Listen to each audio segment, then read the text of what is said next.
Ketika dia berada di istana berlapis kaca, itu adalah pengalaman yang menggelikan, tetapi juga mengganggu Fang Xing.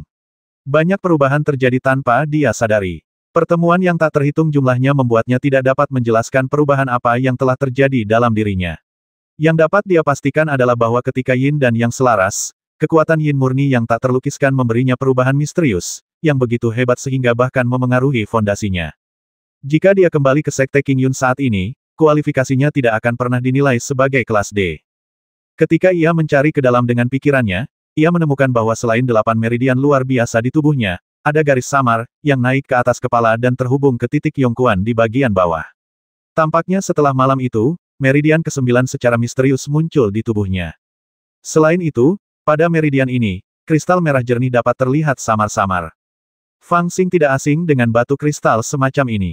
Dia pernah melihat benda semacam ini sebelumnya. Itu adalah saripati spiritual. Para kultivator dapat memurnikan batu spiritual kelas atas yang paling murni dan memurnikan sejenis saripati spiritual yang kualitasnya melampaui batu spiritual kelas atas. Itu disebut saripati spiritual dan merupakan sumber daya yang digunakan oleh para kultivator di alam inti emas. Dan benda semacam ini juga terbentuk di tubuh Fang Xing. Fang Xing menyadari asal-usul esensi spiritual ini. Setelah semalam penuh dengan absurditas, 99 pil anti-dewa di tubuhnya telah menghilang, yang menunjukkan bahwa sejumlah besar energi spiritual pasti telah diserap olehnya saat itu.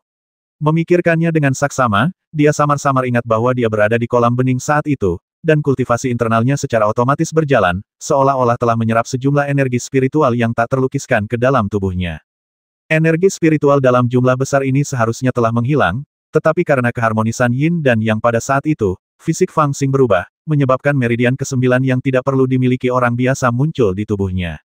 Oleh karena itu, sejumlah besar energi spiritual ini tidak menghilang.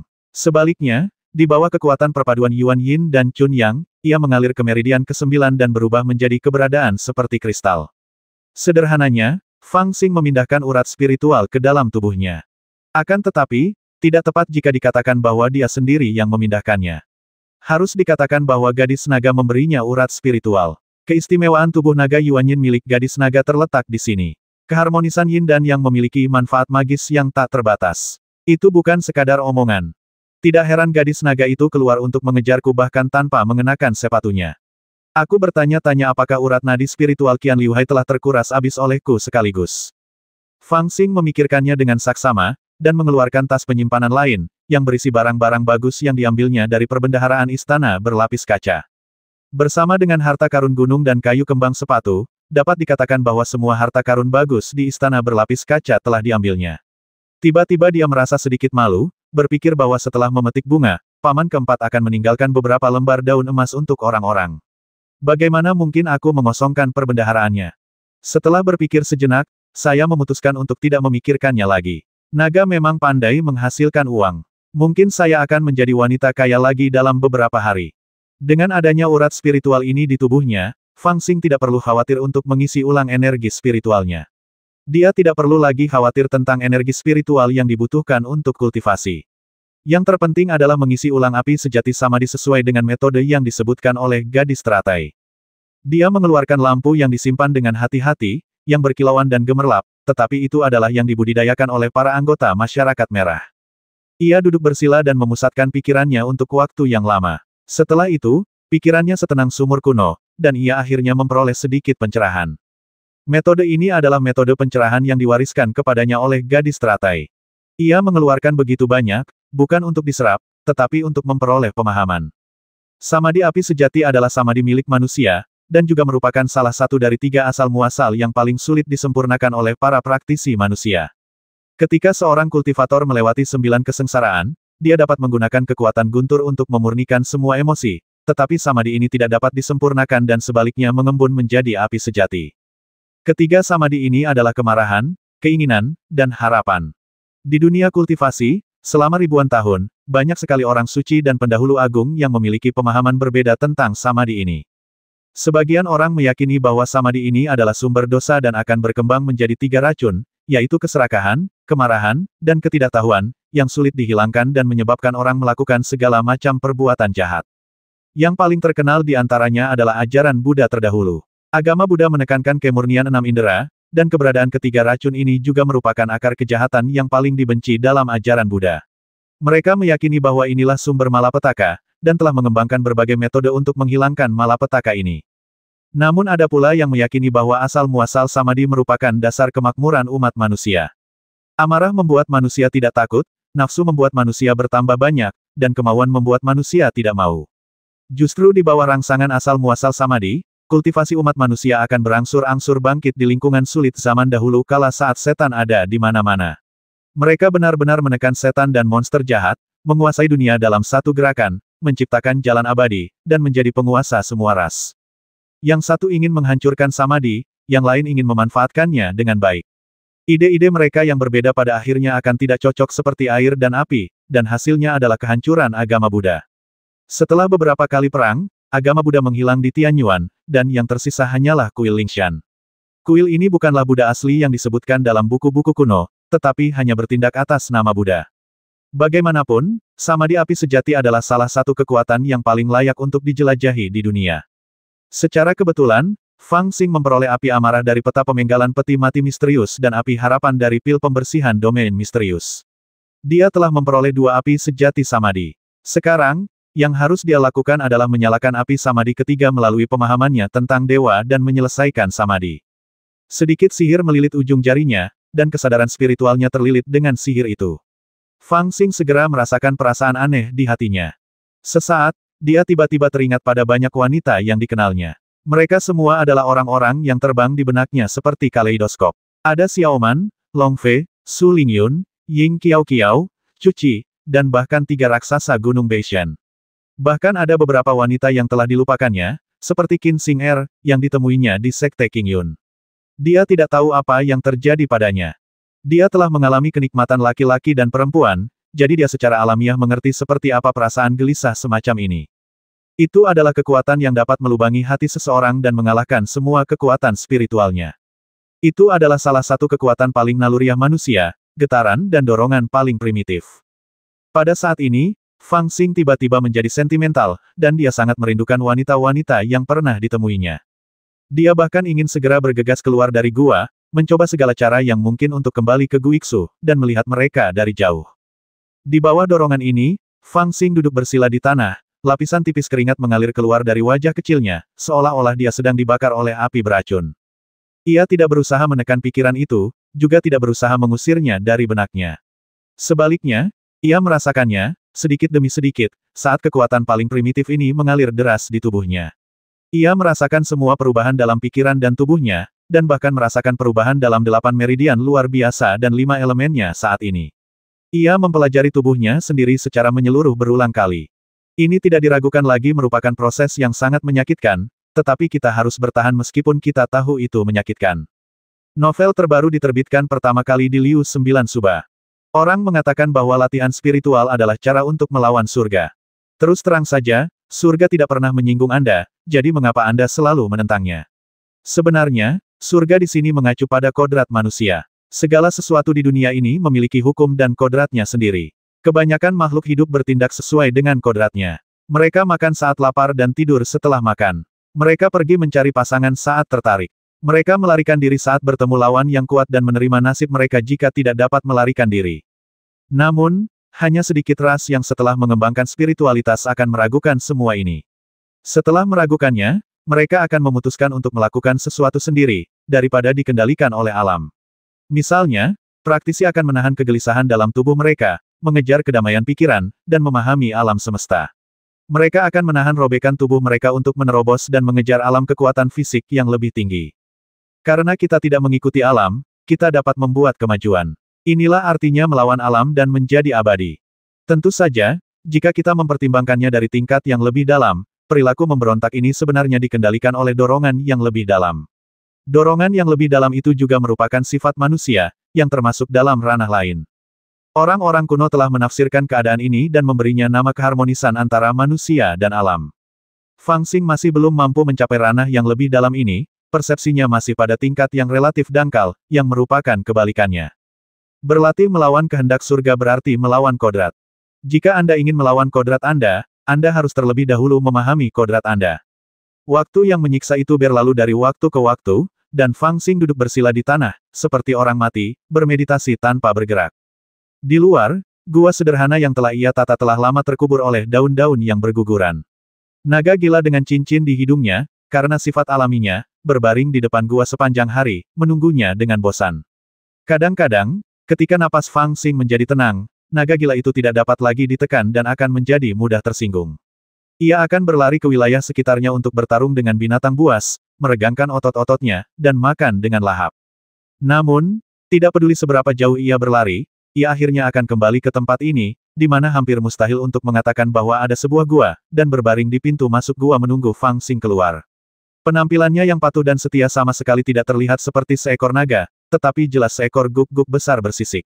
Waktu retret ini jauh melampaui ekspektasi Fang Xing, lebih dari setahun. Itu juga karena gadis teratai tidak memperingatkannya, yang membuatnya berpikir bahwa dengan metode dan, akan sangat mudah untuk memahami dan menyelesaikan Samadhi True Fire. Namun, dia tidak menyangka bahwa meditasi dan pemahaman mendalam semacam ini adalah hal yang sangat misterius, dan ada kemungkinan untuk mati kapan saja. Setelah waktu yang tidak diketahui, gua itu tertutupi sepenuhnya oleh dedaunan dan ranting-ranting yang berguguran, dan hampir tidak ada jejak keberadaannya. Aura Fang Xing juga berangsur-angsur menghilang. Naga gila yang berbaring di pintu masuk gua berangsur-angsur menjadi waspada. Ia telah memperhatikan bahwa aura Fang Xing berbeda dari keheningan sebelumnya, tetapi benar-benar menghilang, hampir padam. Hal ini membuatnya sangat marah, dan akhirnya meraung. Ah! Naga itu meraung bagaikan guntur, bercampur dengan kekuatan naga yang agung, membuat binatang-binatang lemah di pegunungan sekitar ketakutan dan membuat mereka berbaring di tanah, gemetar. Mereka juga menembus ke dalam tanah, menakuti beberapa reptil yang bersembunyi di akar tanah yang dalam dan membangunkan mereka, dan mereka semua melarikan diri ke kejauhan. Saat auman naga terdengar, Fang Xing yang berada jauh di dalam gua tiba-tiba membuka matanya dan menarik napas dalam-dalam. Bangun dari meditasi yang nyaris hening, Fang Xing tanpa sadar menarik napas. Pada saat itu, langit dan bumi tiba-tiba berubah warna. Awan gelap berkumpul di atas gua tempat ia menyendiri, membentuk awan gelap yang menutupi kekosongan sejauh hampir 1000 mil.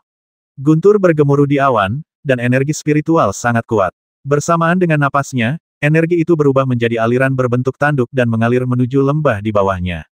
Setelah hampir 2 tahun mengasingkan diri, tubuh Fang Xing hampir mengering, hanya menyisakan lapisan tipis daging yang menutupi kerangkanya. Vitalitasnya hampir habis. Dia sepenuhnya bergantung pada manik hijau di lautan kesadarannya yang memancarkan aura berair samar untuk mempertahankan vitalitasnya.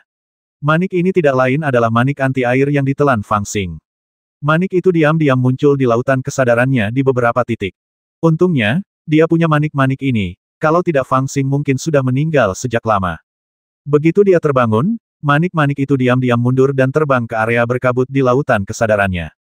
Ini membuat Fang Xing terdiam. Dia tidak tahu apa yang begitu bagus tentang area berkabut itu. Itu hampir menjadi kumpulan harta karun aneh. Setelah menelan seteguk air, vitalitas Fang Xing berangsur-angsur menjadi lebih kuat, dan energi spiritual dalam tubuhnya bersirkulasi dan menjadi penuh. Namun, dia masih kurus dan butuh waktu untuk mengisinya kembali. Hal pertama yang dia lakukan ketika dia bangun adalah melihat ke dalam dan mengamati api samadhi di dalam tubuhnya.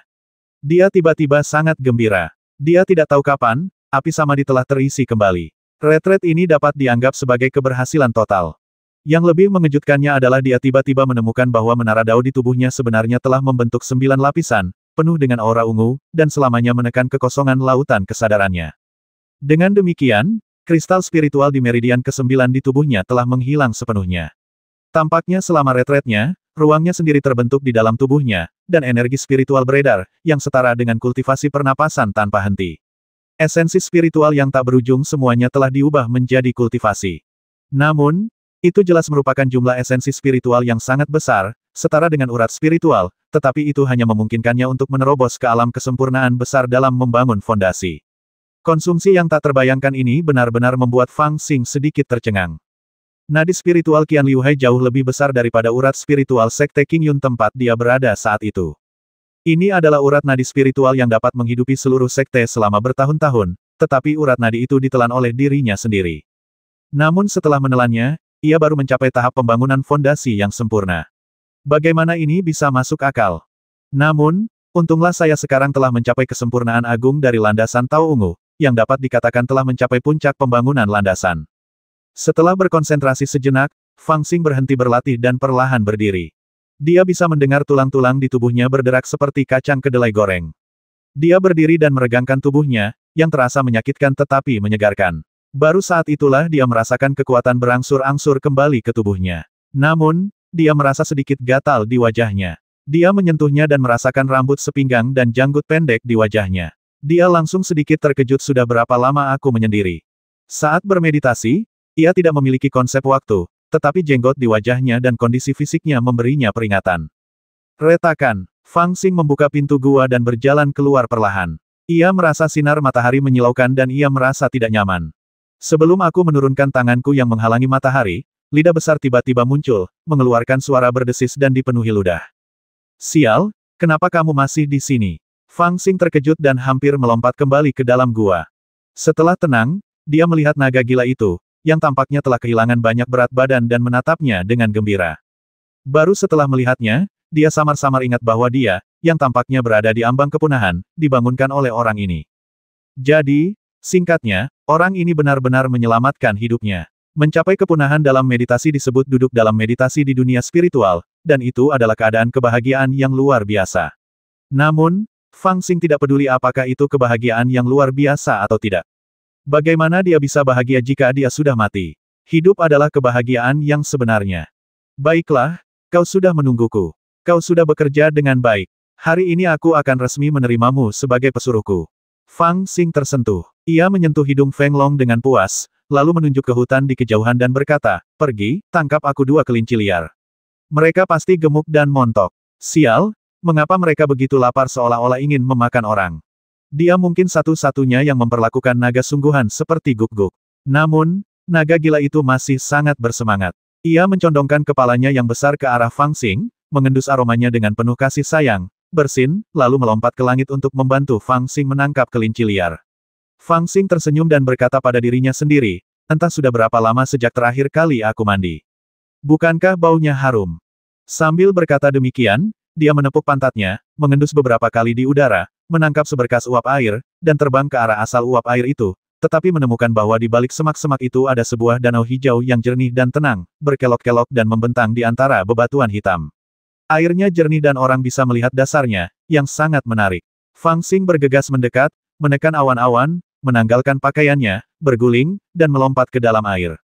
Meskipun jubah di tubuhnya dapat menghalau debu, setelah ia mengisi kembali api sejati samadhi dan menyempurnakan fondasi daunnya, ia juga mengeluarkan banyak kotoran dari tubuhnya, yang telah menodai jubah tersebut. Jubah itu tidak dapat dipakai lagi, tetapi ia membuangnya begitu saja. Air mata air yang sejuk membasahi kulitnya, dan Fang Xing langsung menjerit sepuasnya. Awalnya dia ingin mandi dengan baik, tetapi saat dia berbaring di air, dia merasa terlalu malas untuk bergerak.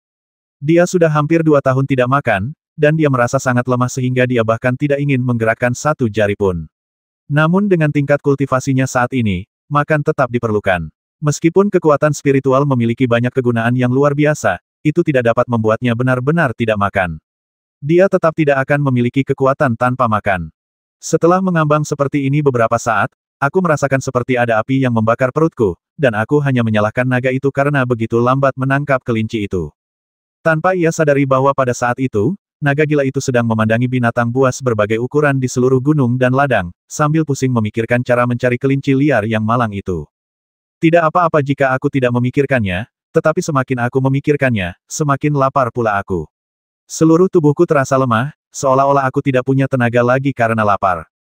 King Er, silakan makan sesuatu dulu. Tepat ketika dia merasa pusing karena lapar dan merasa tidak memiliki keterikatan dengan seluruh dunia, Fang Xing mendengar suara seperti itu. Ketika pertama kali mendengar suara manusia, dia tidak terlalu memperhatikannya. Dia sangat lapar sehingga dia terlalu malas untuk berpikir. Namun, aroma daging yang tercium tertiup angin tiba-tiba membuatnya waspada. Dia menoleh dan melihat bahwa suara itu datang dari sisi sudut gunung yang tiba-tiba puluhan kaki di depannya. Apakah ada yang memanggang di sini? Hidung Fang Xing berkedut 2 kali, dan tiba-tiba secercah kekuatan muncul di hatinya. Dia berbalik, menginjak air, dan berlari menuju sisi sudut gunung. Namun di sudut gunung ini, sekelompok orang sedang beristirahat, sekitar belasan orang, mereka menyalakan api dan memanggang daging burung yang tidak dikenal. Apinya pas, warnanya kemasan, dan minyaknya sangat menggoda, tetapi sekelompok orang itu hanya membiarkan daging unggas itu tetap di atas api, dan tidak ada yang berani bergerak. Dengan punggungnya menghadap King Tan, ada seorang pemuda berkemeja putih, dengan bibir merah dan gigi putih, sangat tampan, tetapi wajahnya tidak terlihat bagus. Makan, makan, makan, yang kau lakukan hanyalah makan. Aku telah bersumpah di depan pemimpin klan bahwa aku harus menangkap binatang tingkat 4 dan membawanya kembali kepadanya. Namun sekarang, batas waktu yang disepakati hampir habis, dan kita bahkan belum menangkap binatang tingkat 3. Bagaimana aku bisa menghadapi orang-orang saat aku kembali? Haruskah aku membawa beberapa luan merah kembali untuk menambah jumlahnya? Bukankah gadis itu akan tertawa terbahak-bahak? Seorang pria setengah baya berbaju kuning di samping pemuda berbaju putih berkata sambil tersenyum masam, Saudara King, mohon kasihanilah kami, tulang-tulang tua. Binatang tingkat 4 itu adalah raja binatang di suatu wilayah. Binatang itu ganas, dan dapat melawan ramuan emas. Tidak mudah bagi kami untuk menangkap raja binatang itu. Bahkan dengan 3 labu harta karunku, aku khawatir setidaknya setengah dari kelompok kami akan mati sebelum kami dapat berhasil. Begitu dia mengatakan ini, pengikutnya yang lain mengangguk setuju, jelas-jelas mencoba membujuk pemuda berpakaian putih itu agar berubah pikiran. Novel terbaru diterbitkan pertama kali di Liu 9 Suba. Mendengar ini, pemuda berpakaian putih itu mengerutkan kening dan mencibir, karena kamu telah bergabung dengan klan hentian kami, kamu memiliki pijakan di Guiksu di bawah perlindungan klan hentian kami, dan kamu juga bisa mendapatkan beberapa sumber daya untuk berkultivasi. Tentu saja, kehidupan ini milik klan hentian kami. Jika kamu mengeluh ketika aku memintamu untuk menangkap binatang buas, lalu apa gunanya kamu di sini? Setelah mendengar apa yang dikatakannya, semua orang terdiam dan saling memandang, tetapi tidak berani mengatakan apa-apa lagi. Cepat makan. Ada binatang buas tingkat 4 yang disebut Gibbon tidak jauh dari sini.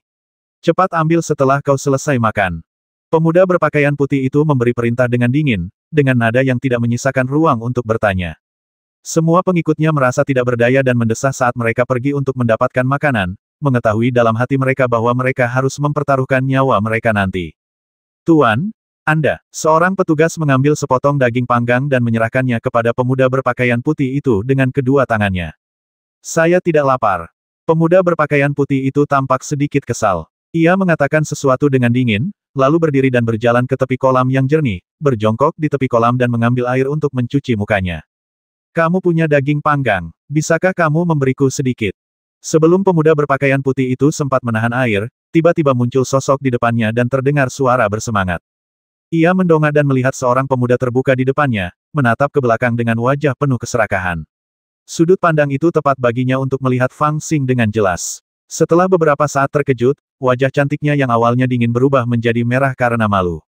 Dalam kepanikan, ia segera mundur dan duduk di tanah, menutupi matanya dengan kedua tangan dan berteriak.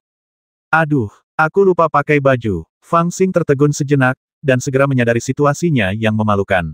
Dia melompat dan memetik sehelai daun besar dari pohon kelapa di sebelahnya untuk menutupi bagian vitalnya. Dia berjalan maju sambil tertawa dan berkata, kita semua laki-laki, lihat saja, tidak masalah. Berikan aku sepotong daging panggangmu. Dia cukup riang dan tidak peduli dilihat oleh seorang pria. Dia berjalan ke tepi pantai dengan senyum di wajahnya, menutupi bagian-bagian vitalnya. Melihat semua orang menatapnya dengan tatapan kosong, dia tersenyum kepada mereka dengan cara yang familiar dan meraih unggas yang dipanggang pada suhu yang sempurna di atas api dengan mata yang berbinar. Namun, dia sedang kelaparan saat ini, dan sepotong daging di depannya lebih penting daripada apapun. Paling buruk, dia bisa makan sampai kenyang dan kemudian meminta maaf.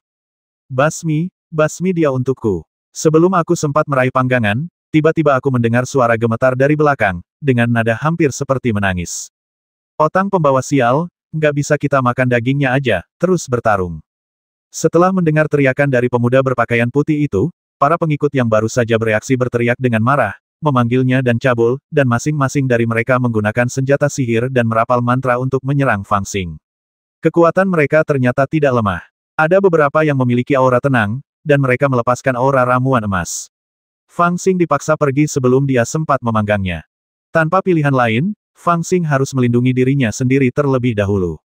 Dia menekuk jarinya dan mendirikan penghalang untuk memblokir beberapa serangan pedang terbang dan sihir. Pada saat yang sama, dia melompat maju seperti hantu ke arah pemuda berpakaian putih. Ini adalah keahliannya. Setiap kali dia dikepung, dia akan menangkap yang paling penting terlebih dahulu.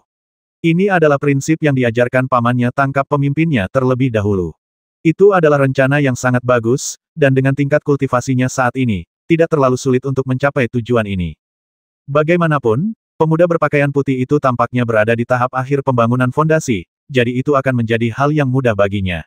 Namun, dia tidak menyangka bahwa dia tidak memiliki makanan di perutnya, kakinya sakit dan kakinya lemah, sehingga dia bisa berjalan dengan kecepatan yang stabil. Tetapi ketika dia tiba-tiba melakukan serangan balik, tubuhnya bergoyang, dan dia merasa sedikit pusing dan gerakannya sangat melambat. Ah, pergilah. Pemuda berpakaian putih itu melihat seorang laki-laki terbuka berlari ke arahnya sambil mengayunkan anunya, dan dia pun pingsan. Pada saat kritis, dia benar-benar menutupi matanya dengan tangannya, bahkan tanpa keinginan untuk melawan. Melihat Fang Xing hendak menangkapnya, dia membuat takut seorang kultivator Jindan di dekatnya. Dia berteriak, "Tuan muda, hati-hati." Dengan sekejap tubuhnya, dia benar-benar menggunakan seni teleportasi dan berada di depan Fang Xing dalam sekejap. Dia menamparnya dengan telapak tangannya, dan dengan suara bang, Fang Xing mengeluarkan teriakan aneh dan jatuh ke tanah. Pada saat yang sama, aura senjata magis memenuhi langit dan jatuh, menghancurkan area tempat Fang Xing berada, seperti ledakan. Dari mana mongki liar ini datang? Beraninya dia menyinggungmu seperti ini. Salah satu pengikutnya tampak khawatir. Dia melirik ke arah Fang Xing, mengira orang ini sudah mati, jadi dia tidak peduli. Namun, dia menatap pemuda berpakaian putih itu dengan khawatir. Dia mengira bahwa di bawah perlindungan begitu banyak orang, sang putri benar-benar ditabrak oleh orang seperti itu. Tidaklah salah bagi seorang gadis yang tidak bersalah untuk melihat keadaan seperti itu, dan dia hampir jatuh ke tangan pihak lain. Sudah berakhir. Jika masalah ini sampai ke telinga pemimpin klan, saya khawatir tidak seorang pun yang hadir akan lolos dari hukuman berat. Memikirkan hal ini, dia sebenarnya merasa sedikit menyesal. Dia seharusnya tidak membasmi orang ini secara langsung. Tidak peduli apakah dia seorang pembasmi atau ibel, dia seharusnya ditangkap hidup-hidup dan dibawa kembali ke suku untuk diadili. Yang terpenting adalah berbagi kemarahan pemimpin suku. Apa-apaan itu? Apakah sudah mati? Pemuda berpakaian putih itu telah sepenuhnya kehilangan sikap acuh tak acuh dan arogansinya. Dia masih sedikit takut dan bertanya dengan suara gemetar. Pria parubaya berpakaian kuning muda itu berkata dengan suara berat, "Jangan khawatir, Tuan, orang ini pasti sudah mati."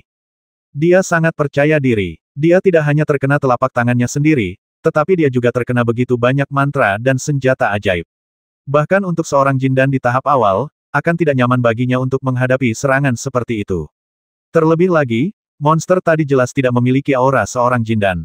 Tanpa diduga, sebelum mereka selesai berbicara, mereka mendengar suara menyedihkan yang keluar dari asap yang belum menghilang. "Aku hanya ingin sepotong daging panggang. Jika kamu tidak memberikannya kepadaku, tidak apa-apa. Apakah kamu harus bersikap begitu kejam?" Ketika asap menghilang, semua orang terkejut melihat sebuah lubang besar di tanah. Di dalam lubang itu, ada makhluk humanoid dengan tubuh hangus dan berasap. Dia tergeletak di tanah dengan lengan dan kakinya terentang. Dia tampak sangat menyedihkan. Dia melolong sambil bangkit dari lubang dengan lemah. Serangan yang telah membekukan Jindan hingga mati tadi tampaknya tidak melukai tulangnya. "Ah, dia belum mati, basmi dia cepat." Ketika pemuda berpakaian putih itu melihat hal itu, ia langsung ketakutan dan mundur 2 langkah sambil berteriak. Pengikut lainnya pun ikut ketakutan ketika mendengar hal itu, dan memutuskan untuk menyerang lagi tanpa berpikir panjang. Biksu berpakaian kuning itu mengangkat tangannya untuk menghentikannya, sambil berkata, "Tunggu sebentar, Tuan. Orang ini punya asal-usul yang misterius. Dia mungkin mata-mata dari klan lain. Jangan buru-buru membasminya. Tangkap dia dulu dan tanyakan tentang latar belakangnya." Orang-orang yang ada di dalam lubang itu pun dengan cepat menjawab, "Ya, tangkap dia dulu, beri dia makan, baru interogasi dia." Monster di dalam lubang itu tentu saja Fang Xing. Dia benar-benar tidak bisa berkata apa-apa. Dia datang ke sini hanya untuk meminta barbeque. Mengapa dia begitu marah? Bahkan jika dia tidak mengenakan pakaian apapun, apa yang membuatnya malu di depan sekelompok pria dewasa yang datang dan menyerangnya dengan begitu kejam? Untungnya, dia memiliki fondasi yang sempurna dan tubuh yang kuat. Kalau tidak, dia akan terbasmi oleh serangan mereka tadi. Dia sangat marah hingga giginya gatal, tetapi dia mendapati tubuhnya terlalu lemah. Dia akan merasa pusing dan pusing jika bergerak, jadi dia tidak bisa berbuat apa-apa. Terlebih lagi, dia dikelilingi oleh orang-orang saat ini. Di antara selusin pengikut, 3 di antaranya adalah Jindan, yang membuatnya sedikit takut. Dia tidak berani melarikan diri. Dia harus menipu mereka agar memberinya makanan terlebih dahulu, mengisi perutnya dan mendapatkan kekuatan, lalu berpikir tentang cara membalas dendam pada orang menyebalkan ini. Tuan muda itu masih ketakutan dan tidak tahu harus berbuat apa. Dia melambaikan tangannya dan berkata, "Cepat tangkap dia." Biksu berjubah kuning itu segera memberi perintah, dan seseorang bergegas maju dan menjepit Fang Xing ke tanah. Tentu saja, dia dipukuli dengan keras dalam proses itu, dan akhirnya Fang Xing dikurung dalam sangkar besar, yang khusus digunakan untuk memenjarakan binatang buas. Itu terbuat dari besi hitam dan diukir dengan rune terlarang untuk mencegah mereka melarikan diri. Sangkar itu adalah senjata ajaib, ukurannya lebih dari 10 kaki, tetapi bisa berubah sesuka hati. Setelah Fang Xing dikurung di dalamnya, tingginya menyusut menjadi hanya sedikit lebih tinggi darinya saat dia duduk, membuatnya tidak punya ruang untuk bergerak. Selain itu, ada pula yang khawatir kalau keterbukaannya akan membuat tuan muda itu takut, maka mereka melemparkan sepotong kain kepadanya untuk menutupi tubuhnya. Bukankah sudah waktunya memberi kita sesuatu untuk dimakan? Fang Xing duduk dengan patuh di dalam sangkar, memandangi daging panggang di atas api, merasa cemas semuanya gosong. Mau makan sesuatu? Biksu berjubah kuning itu mencibir dan meminta seseorang untuk mengambil sepotong daging panggang dari kandang dan memasukkannya ke tangannya. Fang Xing sangat bersyukur, dia tersenyum dan membungkuk kepada biksu berjubah kuning, bahkan tidak mengeluh tentang serangan telapak tangan itu. Namun, dia tidak menyangka bahwa sebelum sepotong daging panggang diserahkan, sebuah bayangan putih tiba-tiba menyerbu dari samping dan menendang pengikut yang mengantarkan daging panggang itu ke samping. Daging panggang itu jatuh ke tanah dan diinjak. Kemudian sebuah pedang diarahkan kepadanya. Katakan padaku, siapakah kau sebenarnya? Beraninya kau datang dan menakutiku. Wajah cantik itu dipenuhi amarah, menatap Fang Xing dengan penuh kebencian, dengan pedang terang dan menyeramkan yang diarahkan ke wajah Fang Xing melalui sangkar. Barbeque saya. Fang Xing menatap panggangan yang diinjak-injak ke dalam lumpur, wajahnya penuh kesakitan dan dia hampir menjadi gila. Saya bertanya padamu, novel terbaru diterbitkan pertama kali di Liu 9 Suba.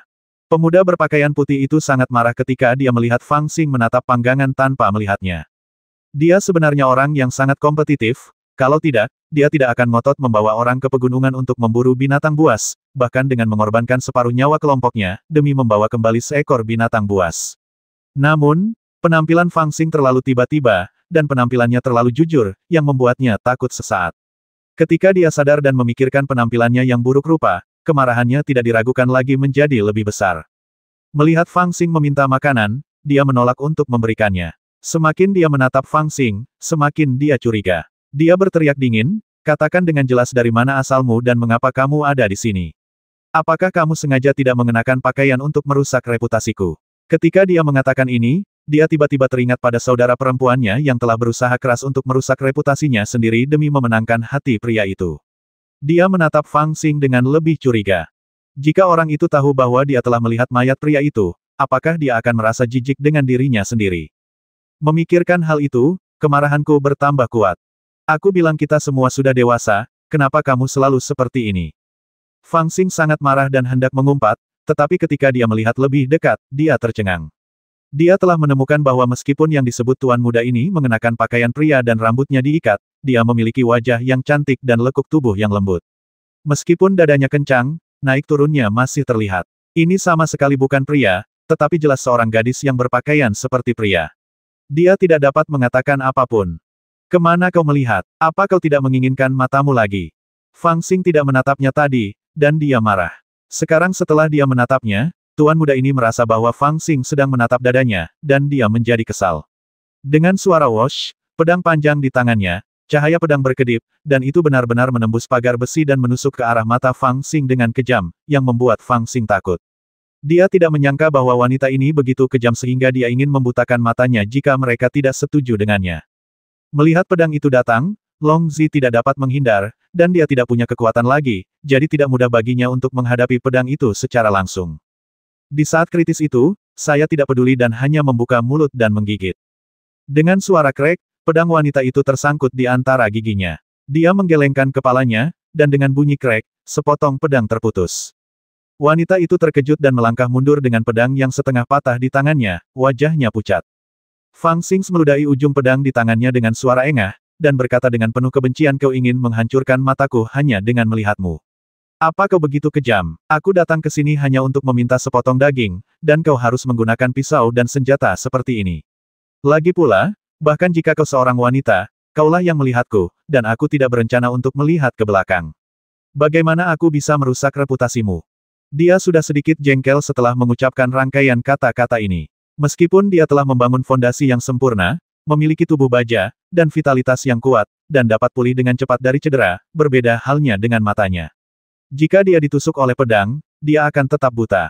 Selain itu, Sangat sulit untuk memulihkan penglihatan setelah matanya rusak. Rasanya seperti dia baru saja berjalan di atas tali yang kencang. Dia masih takut saat ini. Wanita itu mundur beberapa langkah dan menyadari bahwa dia ditakuti oleh Fang Xing lagi, yang membuatnya semakin marah.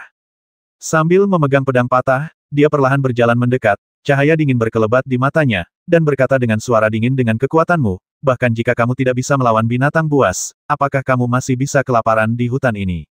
Apakah kamu benar-benar mengira aku bodoh? Aku pikir asal-usulmu aneh, mungkin kamu adalah mata-mata yang dikirim oleh Feng Tian atau Sun Long. Ayo, basmi dia dulu, dan biarkan dia hidup, dan aku akan menginterogasinya perlahan-lahan. Melihat para pengikutnya mengelilinginya, Fang Xing terkejut. Dia segera mengubah raut wajahnya dan berkata sambil tersenyum, aku hanya bercanda.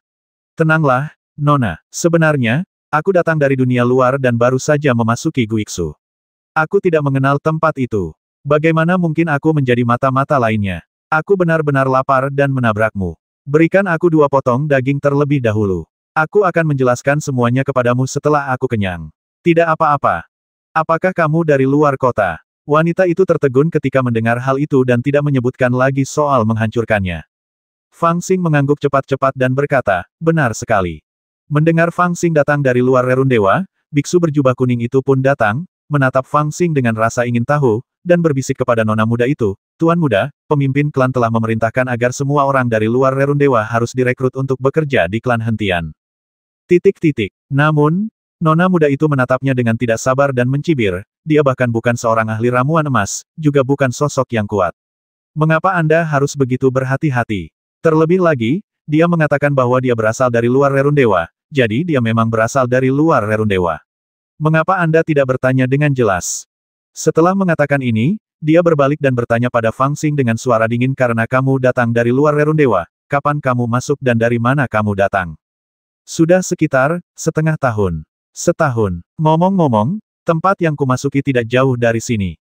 Fang Xing menjawab dengan ragu-ragu, kata-katanya penuh kehati-hatian. Dia tidak tahu bagaimana sikap orang-orang Guiksu terhadap orang luar. Mengenai waktu kedatangannya, dia sendiri tidak yakin. Karena retret itu, dia hampir lupa waktu. Namun, wanita dan biksu berjubah kuning itu tampak curiga pada Fang Xing. Biksu berjubah kuning itu melangkah maju, menatap Fang Xing dan berkata, jika kamu benar-benar datang dari luar Rerun Dewa, bagaimana mungkin kamu bisa melupakan saat kamu memasuki Guiksu? Selain itu, pegunungan ini berada di bawah yurisdiksi klan Hentian. Jika kamu benar-benar datang dari luar Rerun Dewa dalam tahun ini, mengapa para tetua tidak merasakannya dan mengirim orang untuk mencarimu? Saudaraku, menurutku tidak mudah bagimu untuk memiliki tingkat kultivasi yang begitu tinggi di usia yang begitu muda.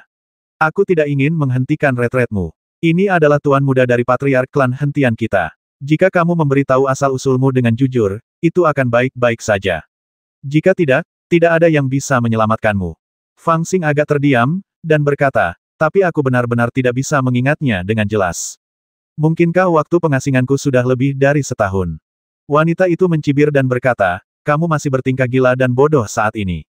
Aku ingin tahu berapa lama kamu bisa bertahan untuk mendapatkan 18 kuku jahat yang patah. Setelah mendengar perintahnya, seseorang mengeluarkan sebuah paket dan membukanya di tempat. Di dalamnya terdapat 18 paku tembaga sepanjang sekitar 3 kaki yang berjejer berdampingan, dengan pola-pola rumit yang diukir di atasnya. Ujung depannya setebal kepalan tangan bayi, tetapi ujung belakangnya setipis ekor lebah. Paku-paku itu memancarkan cahaya dingin, dan ada alur-alur darah yang terukir di paku-paku itu, yang sangat mengerikan. Bahkan ada sedikit darah kering di sana, yang mengerikan untuk dilihat. Fang Xing segera menjadi waspada setelah melihat ini, dan energi spiritualnya segera mulai beredar. Dia tertawa datar dan berkata, hei, jangan seperti ini. Aku mengatakan yang sebenarnya. Itu terutama karena aku mengasingkan diri untuk menyembuhkan lukaku tepat setelah aku masuk, jadi aku tidak dapat mengingat waktu. Wanita muda itu mencibir dan berkata, jadi aku membantumu mengingat. Mungkin setelah kau ditusuk oleh 18 paku tembaga ini, kau akan mengingatnya. Itu keberuntunganmu. 18 paku tembaga ini digunakan untuk menghadapi binatang buas tingkat 4. Fang Xing melihatnya dan ekspresinya agak tidak menyenangkan. Dia memaksakan senyum dan berkata, dengan benda setebal itu, aku mungkin akan kehilangan nyawaku jika hanya memiliki satu, apalagi 18. Nona, mari kita duduk dan bicara pelan-pelan. Melihat dia malu-malu dan langsung memohon belas kasihan tanpa keberanian, orang-orang di sekitarnya menganggapnya sedikit lucu. Seorang pelayan mencoba mengolok-oloknya dan berkata sambil tersenyum, sudah hilang, ya sudah hilang. Siapa yang menyuruhmu menyinggung tuan muda kami? Kaulah satu-satunya yang bertindak liar di wilayah klan surga kebencian. Aku akan memberimu pelajaran, jangan sampai kau menjadi tidak tahu akan keterbatasanmu sendiri. Kecuali 3 Jindan, pengikut lainnya tidak cukup kuat untuk ditakuti. Mereka hanya pelayan yang pandai menyanjung. Tentu saja, mereka bisa melihatnya saat ini. Tuan muda yang selalu kompetitif itu merasa takut dengan orang ini dan merasa sangat tidak senang. Dia terus mengatakan hal-hal yang ingin didengarnya, dan sambil berbicara dan tertawa, dia sama sekali tidak menganggap serius kehidupan Fang Xing. Wajah Fang Xing menjadi gelap, dia menatap semua orang dengan waspada, diam-diam mendesak kekuatan spiritualnya. Bahkan dia tidak menyangka bahwa dia telah melalui begitu banyak badai, tetapi hari ini dia dalam bahaya kematian karena sepotong daging panggang. Dia merasa tidak berdaya. Dia telah memasang wajah tersenyum, bersikap seperti cucu, dan mengucapkan kata-kata lembut, tetapi gadis jahat itu menolak untuk mempercayainya dan bersikeras untuk memaku 18 lubang di tubuhnya.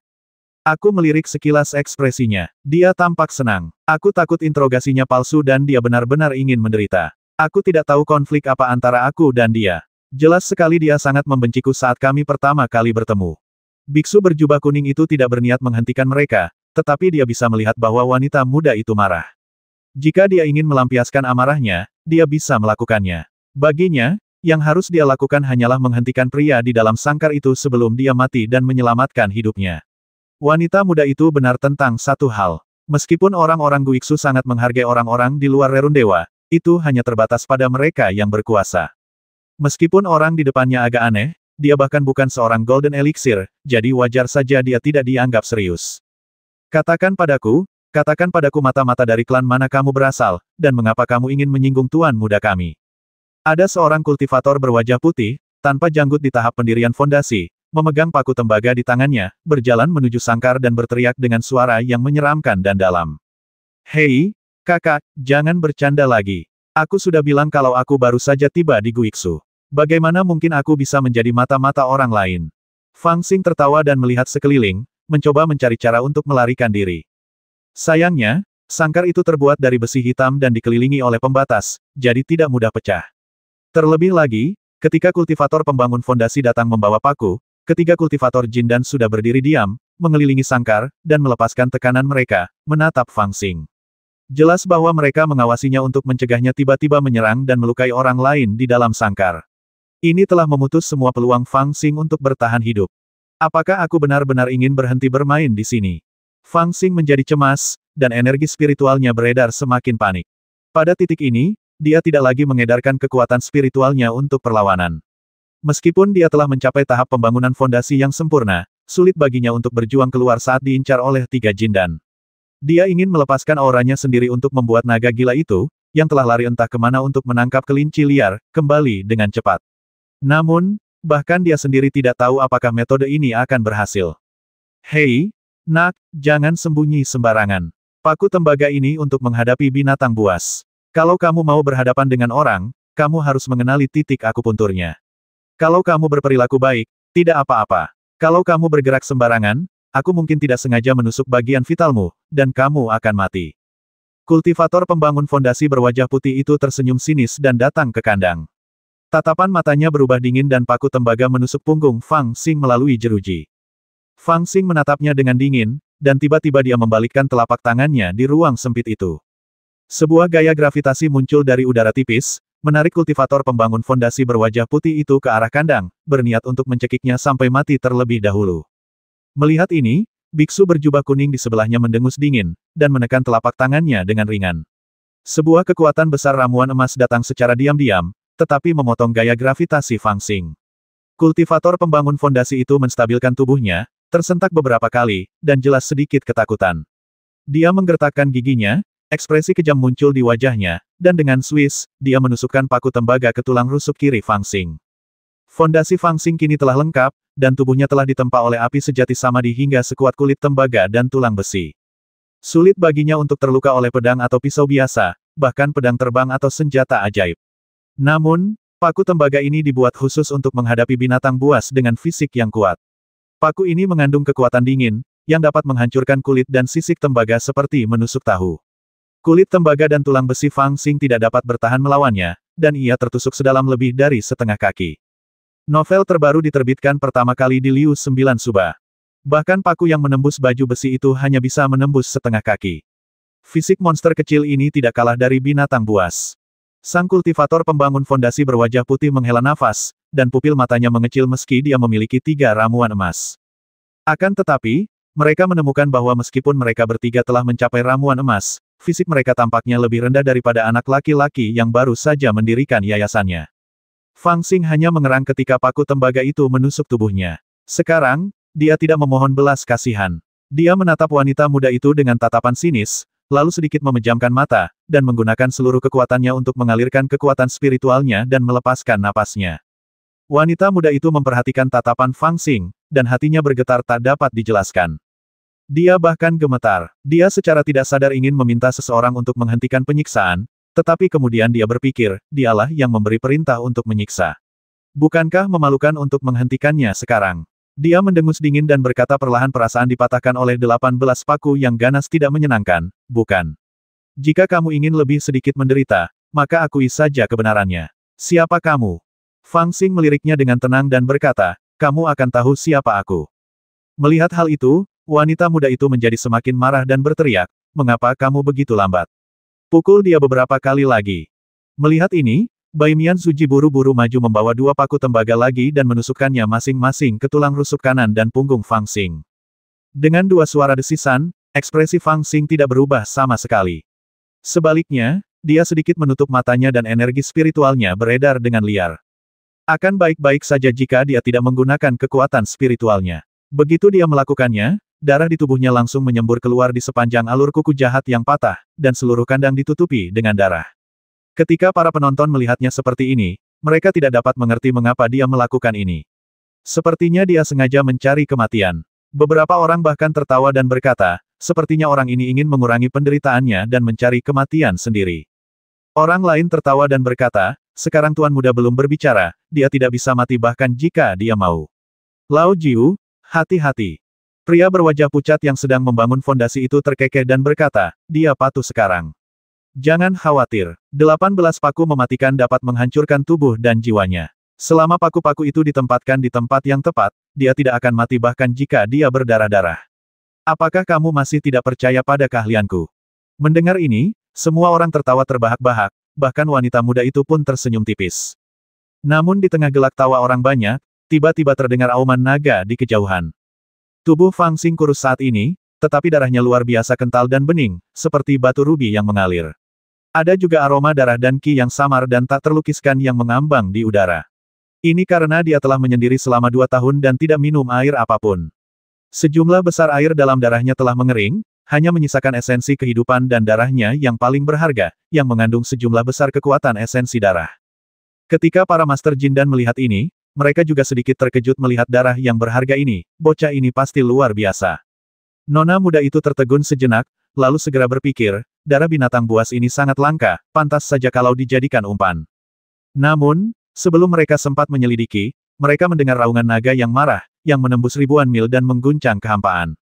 Pegunungan yang luas dari binatang buas bergetar seketika, dan burung-burung terbang menjauh. Bahkan mereka merasakan tubuh mereka gemetar pada saat yang sama, dan mereka merasakan kepanikan yang tak dapat dijelaskan di hati mereka. Mereka semua menoleh untuk melihat. Mereka yang memiliki kultivasi tinggi telah merasakan keberadaan yang mengerikan itu mendekat dengan cepat dari jarak 3.000 mil. Di kejauhan, naga gila itu menggelengkan kepala dan ekornya dengan putus asa. Ia samar-samar merasakan bahaya yang ditimbulkan oleh Fang Xing, yang membuatnya tampak gila.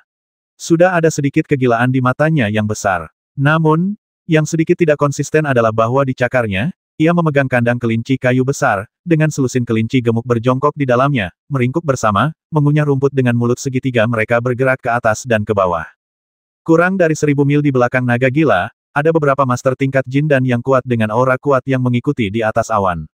Ada keterkejutan dan kebingungan di wajah mereka masing-masing. Salah satu dari mereka terkejut ketika seekor naga sungguhan muncul di Guiksu. Bagaimana bisa tidak ada berita tentang klan Feng Tian yang datang, padahal mereka adalah yang terbaik dalam mengendalikan binatang buas.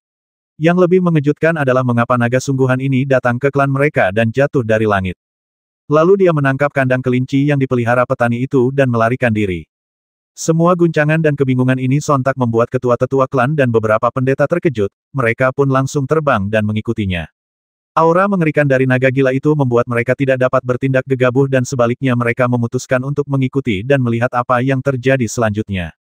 Hah! Kecepatannya bertambah, dan tampaknya menjadi tak terkendali. Melihat Feng Long tiba-tiba mempercepat langkahnya, salah satu pendeta agung segera berbicara dengan suara yang dalam. Gunakan teknik teleportasi secara bergantian. Jangan sampai kehilangan jejaknya. Naga sungguhan benar-benar muncul di Guiksu. Sungguh mengejutkan. Beberapa master alam jin dan mendiskusikannya dan segera membentuk formasi. Mereka berbaris membentuk huruf V seperti angsa liar dan mengejar ke depan. Mereka bergantian memimpin dan menggunakan teknik teleportasi untuk memimpin yang lain maju melintasi kehampaan. Awalnya, sangat sulit bagi master alam jin dan untuk menggunakan teknik teleportasi. Itu menghabiskan banyak energi spiritual dan memberikan beban besar pada tubuh fisik. Itu tidak dapat dilakukan dengan cepat dalam waktu singkat. Namun dengan membentuk formasi ini, teknik teleportasi yang dapat digunakan oleh satu orang sekali berubah menjadi 5 kali. Selama naga gila itu tidak melarikan diri jauh, mereka dapat mengejar. Dia terkena 3 paku tajam, tapi dia bahkan tidak bersuara. Dia tampak seperti pria tangguh. Pada saat ini, di tepi kolam yang jernih, guru tua ke-9 berwajah putih dari tahap pembangunan fondasi telah berjalan mendekat dengan paku pemecah kejahatan ke-4 di tangannya, sambil tersenyum sinis. Fang Xing menoleh, tersenyum padanya, lalu tersenyum pada wanita muda itu, tetapi tidak mengatakan apapun. Dahinya sudah tertutup lapisan keringat. Rasa sakit di tubuhnya saat ini benar-benar sulit dijelaskan. Kuku-kuku yang patah dan ganas menusuk dagingnya, tetapi kekuatan dingin pada kuku-kuku itu tampaknya memiliki efek mengunci jiwanya, dan dengan gila menyerang lautan kesadarannya, seolah-olah mereka ingin menyerbu ke lautan kesadaran dan memperbaiki jiwanya. Samar-samar, dia merasakan sedikit kegilaan mendekat dari langit yang jauh, dan dia menghela napas lega. Nona muda dan 3 jindan di sampingnya juga berdiskusi dengan suara pelan dan ekspresi tidak yakin. Binatang buas macam apa yang mengeluarkan suara keras tadi?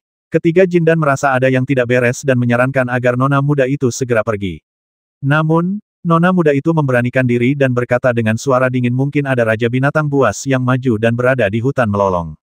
Kita berada di jalur yang aman, jadi kita pasti baik-baik saja. Saat dia berkata demikian, dia menoleh dan menatap Fang Xing. Dia melihat bahwa meskipun wajahnya pucat, dia melihat ke satu arah dengan senyum di wajahnya. Dia langsung merasa sedikit marah dan mendengus dingin, berkata, apa yang kamu tertawakan? Rasa kuku jahat yang patah sangat enak.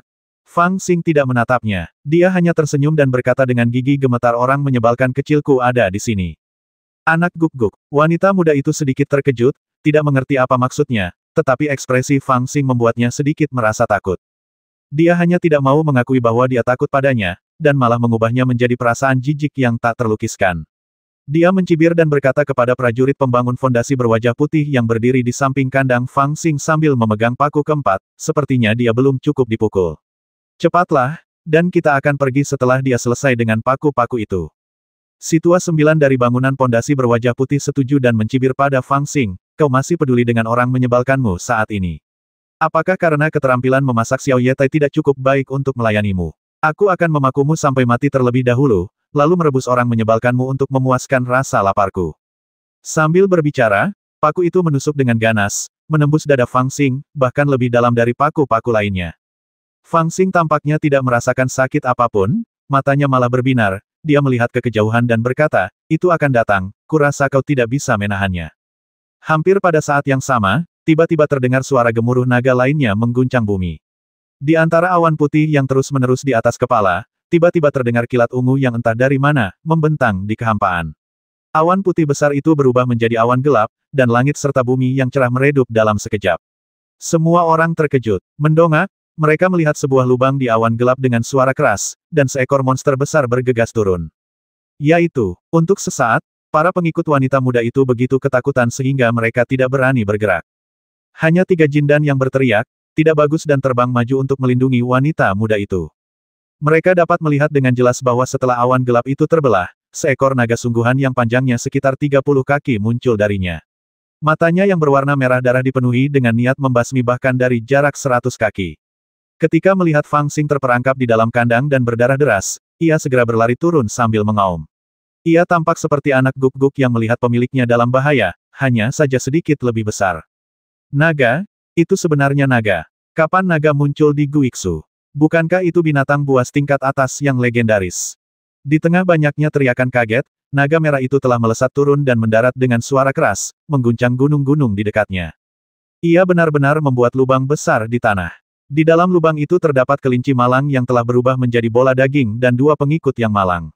Kemudian, sebelum pengikut lainnya dapat melarikan diri, naga merah dengan mata merah itu telah mengayunkan ekornya dengan keras, dan memukul 4 atau 5 orang lagi hingga menjadi daging busuk, lalu terbang menjauh. Melarikan diri. Ketiga Jindan berteriak panik dan ingin melarikan diri bersama wanita muda itu. Namun, saat mereka terbang ke langit, tingginya kurang dari 10 kaki, mereka ditampar oleh cakar naga merah itu. Ketiga Jindan berusaha sekuat tenaga untuk menahan cahaya dan mereka untuk melawan, tetapi sangat disayangkan bahwa naga merah itu dapat melawan para kultivator Jin dan Mahayana biasa, tetapi mereka hanyalah 3 kultivator yang hampir tidak dapat mempertahankan alam Jin dan mereka. Bagaimana mereka bisa melawan? Setelah terkena cakar naga merah gila itu, cahaya ramuan dari ketiga orang itu langsung meredup, dan mereka jatuh seperti karung pangkemping. 2 ramuan emas di depan memiliki puluhan luka di sekujur tubuh mereka dan berdarah.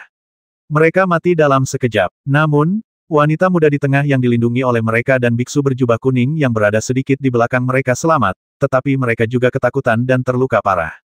Novel terbaru diterbitkan pertama kali di Liu 9 Suba. Dapat dikatakan bahwa naga merah ini turun dari langit bagaikan seekor harimau ganas yang menerkam kawanan domba, dan hanya butuh waktu kurang dari 3 napas untuk berhadapan dengan orang-orang ini. Guk-guk besar, biarkan pamanmu keluar. Tepat ketika wanita muda itu hampir pingsan karena aura gila naga merah itu, sebuah suara malas terdengar. Dia menoleh untuk melihat sumber suara itu dan melihat bahwa itu adalah Fang Xing. Dia bingung ketika dia melihat naga merah itu berlari dengan gemetar, dengan cakarnya terangkat tinggi, tetapi dengan lembut menjatuhkannya dan menamparkan kandang itu. Kandang yang khusus digunakan untuk memenjarakan binatang buas itu hancur berkeping-keping, tetapi Fang Xing di dalamnya tidak terluka. Dia masih memiliki 4 kuku yang patah di tubuhnya dan perlahan berdiri. Orang menyebalkan itu. Wanita muda itu tiba-tiba teringat kata-kata Fang Xing dan sangat terkejut hingga dia hampir pingsan. Orang menyebalkan orang ini sebenarnya mengacu pada naga sungguhan. Sebelum dia bisa pulih dari keterkejutannya, Fang Xing sudah menoleh untuk menatapnya, lalu melangkah maju tanpa ekspresi, bahkan tanpa menyingkirkan roh jahat yang hancur di tubuhnya, dan perlahan berjalan ke arahnya. Wanita muda itu begitu ketakutan hingga perutnya bergejolak karena asam lambung. Rasa ngeri mencengkeram perutnya, dan dia tidak bisa menahan diri untuk tidak jatuh ke tanah dan muntah-muntah, tetapi dia menatap Fang Xing dengan susah payah, matanya penuh dengan permohonan dan ketakutan. Fang Xing berjalan ke arahnya selangkah demi selangkah dengan ekspresi kosong di wajahnya. Ketakutan wanita muda itu bertambah kuat, dan jari-jarinya yang putih dan ramping menancap ke dalam tanah. Fang Xing datang di depannya dan mengulurkan tangan kurusnya seperti cakar ayam. Wanita muda itu begitu ketakutan hingga dia hampir pingsan. Biksu berjubah kuning yang berbaring tidak jauh darinya juga terkejut dan berteriak putus asa, Daoyou, jangan bersemangat, dan jangan sakiti tuan muda. Ini adalah wilayah klan Hentian. Apakah kamu ingin membuat musuh dari salah satu klan terkuat di Guiksu? Dia berteriak putus asa, tetapi dia tidak tahu apakah dia terluka parah atau dia hanya berpura-pura terluka parah. Tetapi dia tidak berani berdiri untuk menghentikannya. Fang Xing menutup telinga terhadap kata-katanya dan tangannya tetap jatuh. Namun, saat wanita muda itu berteriak ngeri, Fang Xing mengulurkan tangan dan mengambil sepotong daging panggang yang sudah ternoda abu rumput dari api di sampingnya. Dia menggigitnya dalam-dalam dan menelannya tanpa mengunyahnya. Kemudian dia merobek sepotong lagi dan mengunyahnya, bergumam, aku benar-benar kelaparan. Tidak ada yang menduga hasil ini. Orang mati secara alami tenang, dan yang hidup juga tenang saat ini. Mereka semua menatap Fang Xing dengan linglung. Orang ini tampak seperti hantu kelaparan saat ini. Setelah menghabiskan sepotong daging panggang seukuran burung pegar, dia mengambil sepotong daging panggang lain seukuran siku Nangui dan melahapnya tanpa henti. Dia menghabiskan semua daging panggang itu, tidak peduli apakah itu hangus atau tertutup abu rumput.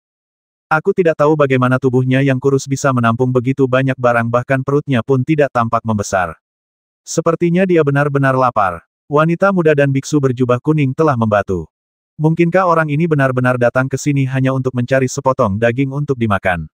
Alasan mereka menyiksa Fang Xing tadi bukan hanya karena ada semacam benang merah di hati wanita muda itu, tetapi juga karena mereka benar-benar tidak percaya bahwa Fang Xing, dengan tingkat kultivasinya, akan mati kelaparan di pegunungan. Selain itu, ia curiga karena asal-usulnya yang tidak diketahui. Namun, mereka tidak pernah menyangka bahwa masalahnya akan menjadi begitu serius. Pria seperti Mongkiliar ini tidak hanya dipaku dengan 4 kuku patah, tetapi pihak mereka sendiri juga hampir terbasmi atau terluka. Namun, mereka tidak menyangka bahwa akar penyebab semua ini sebenarnya adalah karena sepotong daging panggang. Melihat Fang Xing tidak berniat membasmi, wanita muda itu, biksu berjubah kuning, dan biksu pembangun fondasi berwajah putih Lao Jiu, yang beruntung telah menyelamatkan hidupnya dengan bersembunyi di balik batu besar, berdiri dengan gemetar. Mereka menatap naga merah yang mengikuti Fang Xing dari dekat, patuh seperti guk-guk puk, tetapi dengan tatapan ganas di matanya ketika sesekali melirik mereka, dan tidak dapat mengucapkan sepatah kata pun. Rekan Taoisku, kamu, biksu berjubah kuning itu berbicara dengan suara gemetar, dengan ketakutan yang tak tersamar di matanya. Fang Xing mengunyah daging itu, pipinya menggembung sudah kubilang, aku kesini hanya untuk meminta sepotong daging. Biksu berjubah kuning itu hampir menangis. Ia melihat mayat-mayat berserakan di tanah dan 4 kuku patah di tubuh Fang Xing yang belum dicabut. Ia terdiam. Setelah beberapa saat, ia berkata, lalu mengapa, kau keluar seperti itu? Jika bukan karena ini, kami tidak akan salah paham padamu. Fang Xing menatapnya dan berkata, mengapa kamu tidak mencoba membuat dirimu kelaparan selama 2 tahun otang pembawa sial itu? Sambil berbicara, dia terus menundukkan kepalanya untuk menangani daging panggang. Setelah interogasi tadi, dia menebak waktu untuk mundur. Biksu berjubah kuning itu tiba-tiba tidak tahu harus berkata apa. Dia berbalik dan melirik wanita muda itu, yang juga memiliki ekspresi yang sangat kaya. Ternyata orang ini benar-benar tidak berniat membasminya. Sebuah batu besar jatuh dari hati wanita muda itu. Memikirkan ekspresi ngeri yang baru saja dia tunjukkan, dia tiba-tiba merasa malu dan diam-diam membenci Mongkiliar ini yang telah mempermalukannya berkali-kali. Namun, sekarang Cilong bersama Fang Xing, bahkan jika dia memiliki 10 kali keberanian, dia tidak akan berani bersikap sombong terhadap Fang Xing lagi. Baik dia maupun biksu berjubah kuning tidak menyadari bahwa ketika Fang Xing menundukkan kepalanya untuk menggigit daging panggang, cahaya dingin bersinar di matanya.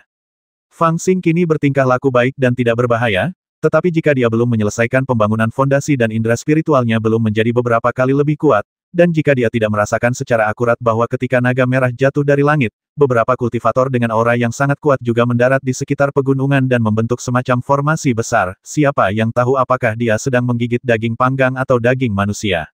Namun, para kultivator senior yang mengikuti naga merah tidak tahu bahwa Fang Xing telah menyadari kedatangan mereka. Lagi pula, mereka mengira bahwa dengan tingkat kultivasi mereka, bahkan 3 kultivator Jin dan di tempat kejadian tidak menyadari mereka, apalagi anak itu yang berada di tahap pembentukan pondasi. Ketika mereka melihat naga merah yang ganas itu patuh seperti anak guk-guk di depan Fang Xing, dan Fang Xing tidak menunjukkan niat membasmi terhadap putri pemimpin klan, mereka menghela napas lega. Salah satu dari mereka mengirimkan pikiran ilahi kepada yang lain binatang buas yang begitu kuat sebenarnya memiliki tuan di alam pembentukan fondasi. Sungguh aneh. Para tetua, haruskah kita tetap mengambil tindakan? Kultivator hebat lainnya berkata, kita buru-buru mendirikan formasi 5 elemen ini, dan kita tidak yakin bisa menangkap naga merah ini. Kita berdua mungkin akan menderita kerugian. Risikonya terlalu besar. Tolong minta pendeta agung untuk muncul dan lihat apakah kita bisa mengalahkan kultivator pembangun fondasi yang tidak dikenal ini. Kalian semua sebaiknya menjauh untuk saat ini. Anak ini tampaknya menaruh dendam terhadap putri pemimpin klan. Jika dia ingin menggunakan naga itu untuk melakukan kejahatan, kita akan menghukumnya. Saat ini, Fang Xing telah menghabiskan semua hidangan barbeque di tempat tersebut. Ia tampak setengah kenyang. Ia berbaring di samping kolam yang jernih dan minum air seperti seekor sapi untuk waktu yang lama. Kemudian ia berdiri, menepuk perutnya, tampak sangat puas, dan menoleh ke wanita muda itu dan berkata, Nona, saya telah menyendiri terlalu lama dan saya sangat lapar sehingga saya menabrak Anda dan menyebabkan begitu banyak masalah.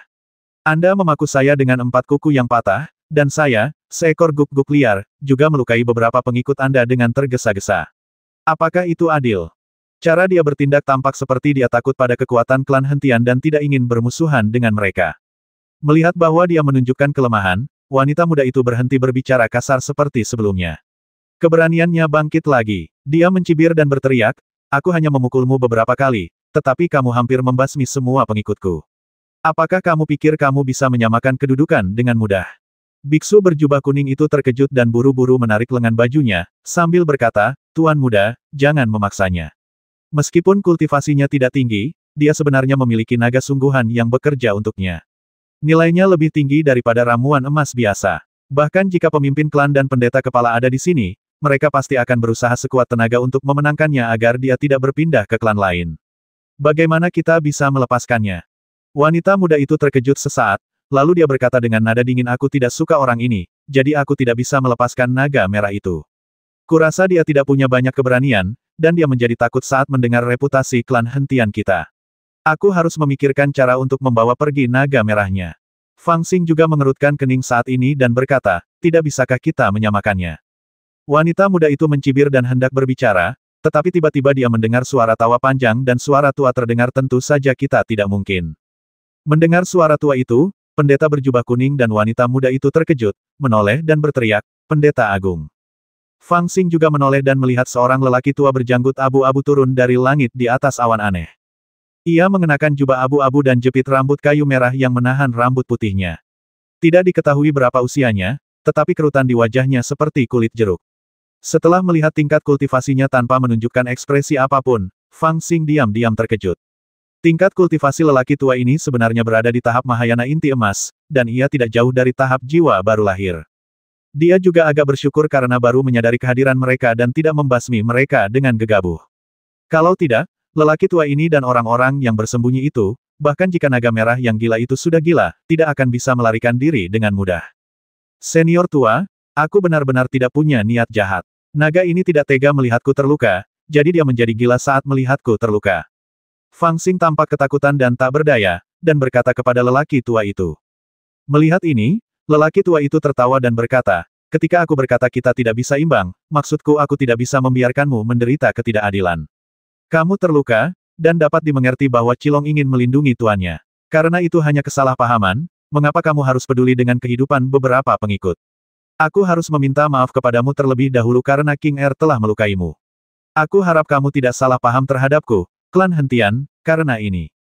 Sambil berbicara, dia mencabut keempat paku pemecah kejahatan di tubuh Fang Xing dengan lambaian tangannya, lalu mengeluarkan bola cahaya ramuan, yang berisi cairan spiritual, membungkus luka Fang Xing untuk mencegah darah mengalir keluar.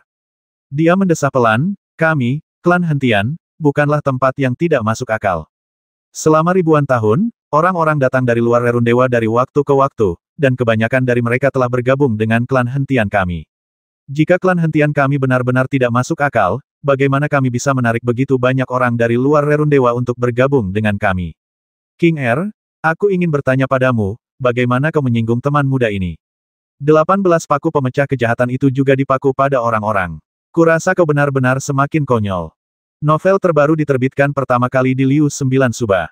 Wanita muda itu terkejut ketika mendengar kata-kata itu, tetapi dia juga mendengar kesalahan dalam kata-kata itu. Diam-diam dia terkejut. Dia juga mengerti dalam hatinya bahwa pendeta kepala menyalahkannya karena tidak memenangkan kekuatan yang begitu kuat dengan binatang naga sungguhan, tetapi malah menyinggungnya. Dia ingin menjelaskan tetapi tidak punya kesempatan. Dia juga merasa bahwa kemarahannya saat itu memang tidak berdasar. Bahkan jika dia mengatakannya, pendeta kepala tidak akan mendengarkan. Dia memiliki status yang luar biasa di klan Hatetian, dan sebagian besar pendeta seperti tuan dan pelayan baginya, tetapi pendeta agung jelas tidak termasuk di antara mereka. Statusnya luar biasa dan dia memainkan peran penting dalam klan. Jika dia ingin menghukumnya, dia takut ayahnya, pemimpin klan, hanya akan bisa menonton dari samping. Dia langsung merasa sedih dan marah, dan kegembiraan yang baru saja dia rasakan saat melihat pendeta agung muncul lenyap dalam sekejap. Fang Xing memperhatikan dari pinggir lapangan, setelah melihat perubahan ekspresinya. Hatinya sedikit tergerak, dan dia sengaja melangkah maju, ekspresinya menunjukkan keraguan dan ketakutan, dan berkata, senior tua, tolong jangan katakan itu. Sebenarnya, aku sangat lapar sehingga kupikir kau seorang pria, jadi aku tidak peduli. Aku bergegas keluar untuk meminta daging, dan aku menabrakmu, jadi aku harus minta maaf. Kau ingin meminta maaf padaku. Berikan saja naga ini kepada klan hentian kita. Wanita muda itu mencibir. Dengan kepala pendeta di sisinya, dia tidak takut Fang Xing akan bersikap bermusuhan. Imam besar itu berteriak, omong kosong. Aku akan melaporkan apa yang telah kau lakukan hari ini kepada ayahmu dan menyuruhnya menghukummu. Fang Xing buru-buru menasihati senior tua, tolong jangan marah. Jika naga ini bisa menenangkanmu, naga ini tidak akan berguna. Tapi aku tidak menggunakan metode rahasia apapun untuk mengendalikannya. Kami tumbuh bersama. Naga ini hanya mendengarkanku dan aku tidak bisa mengendalikannya.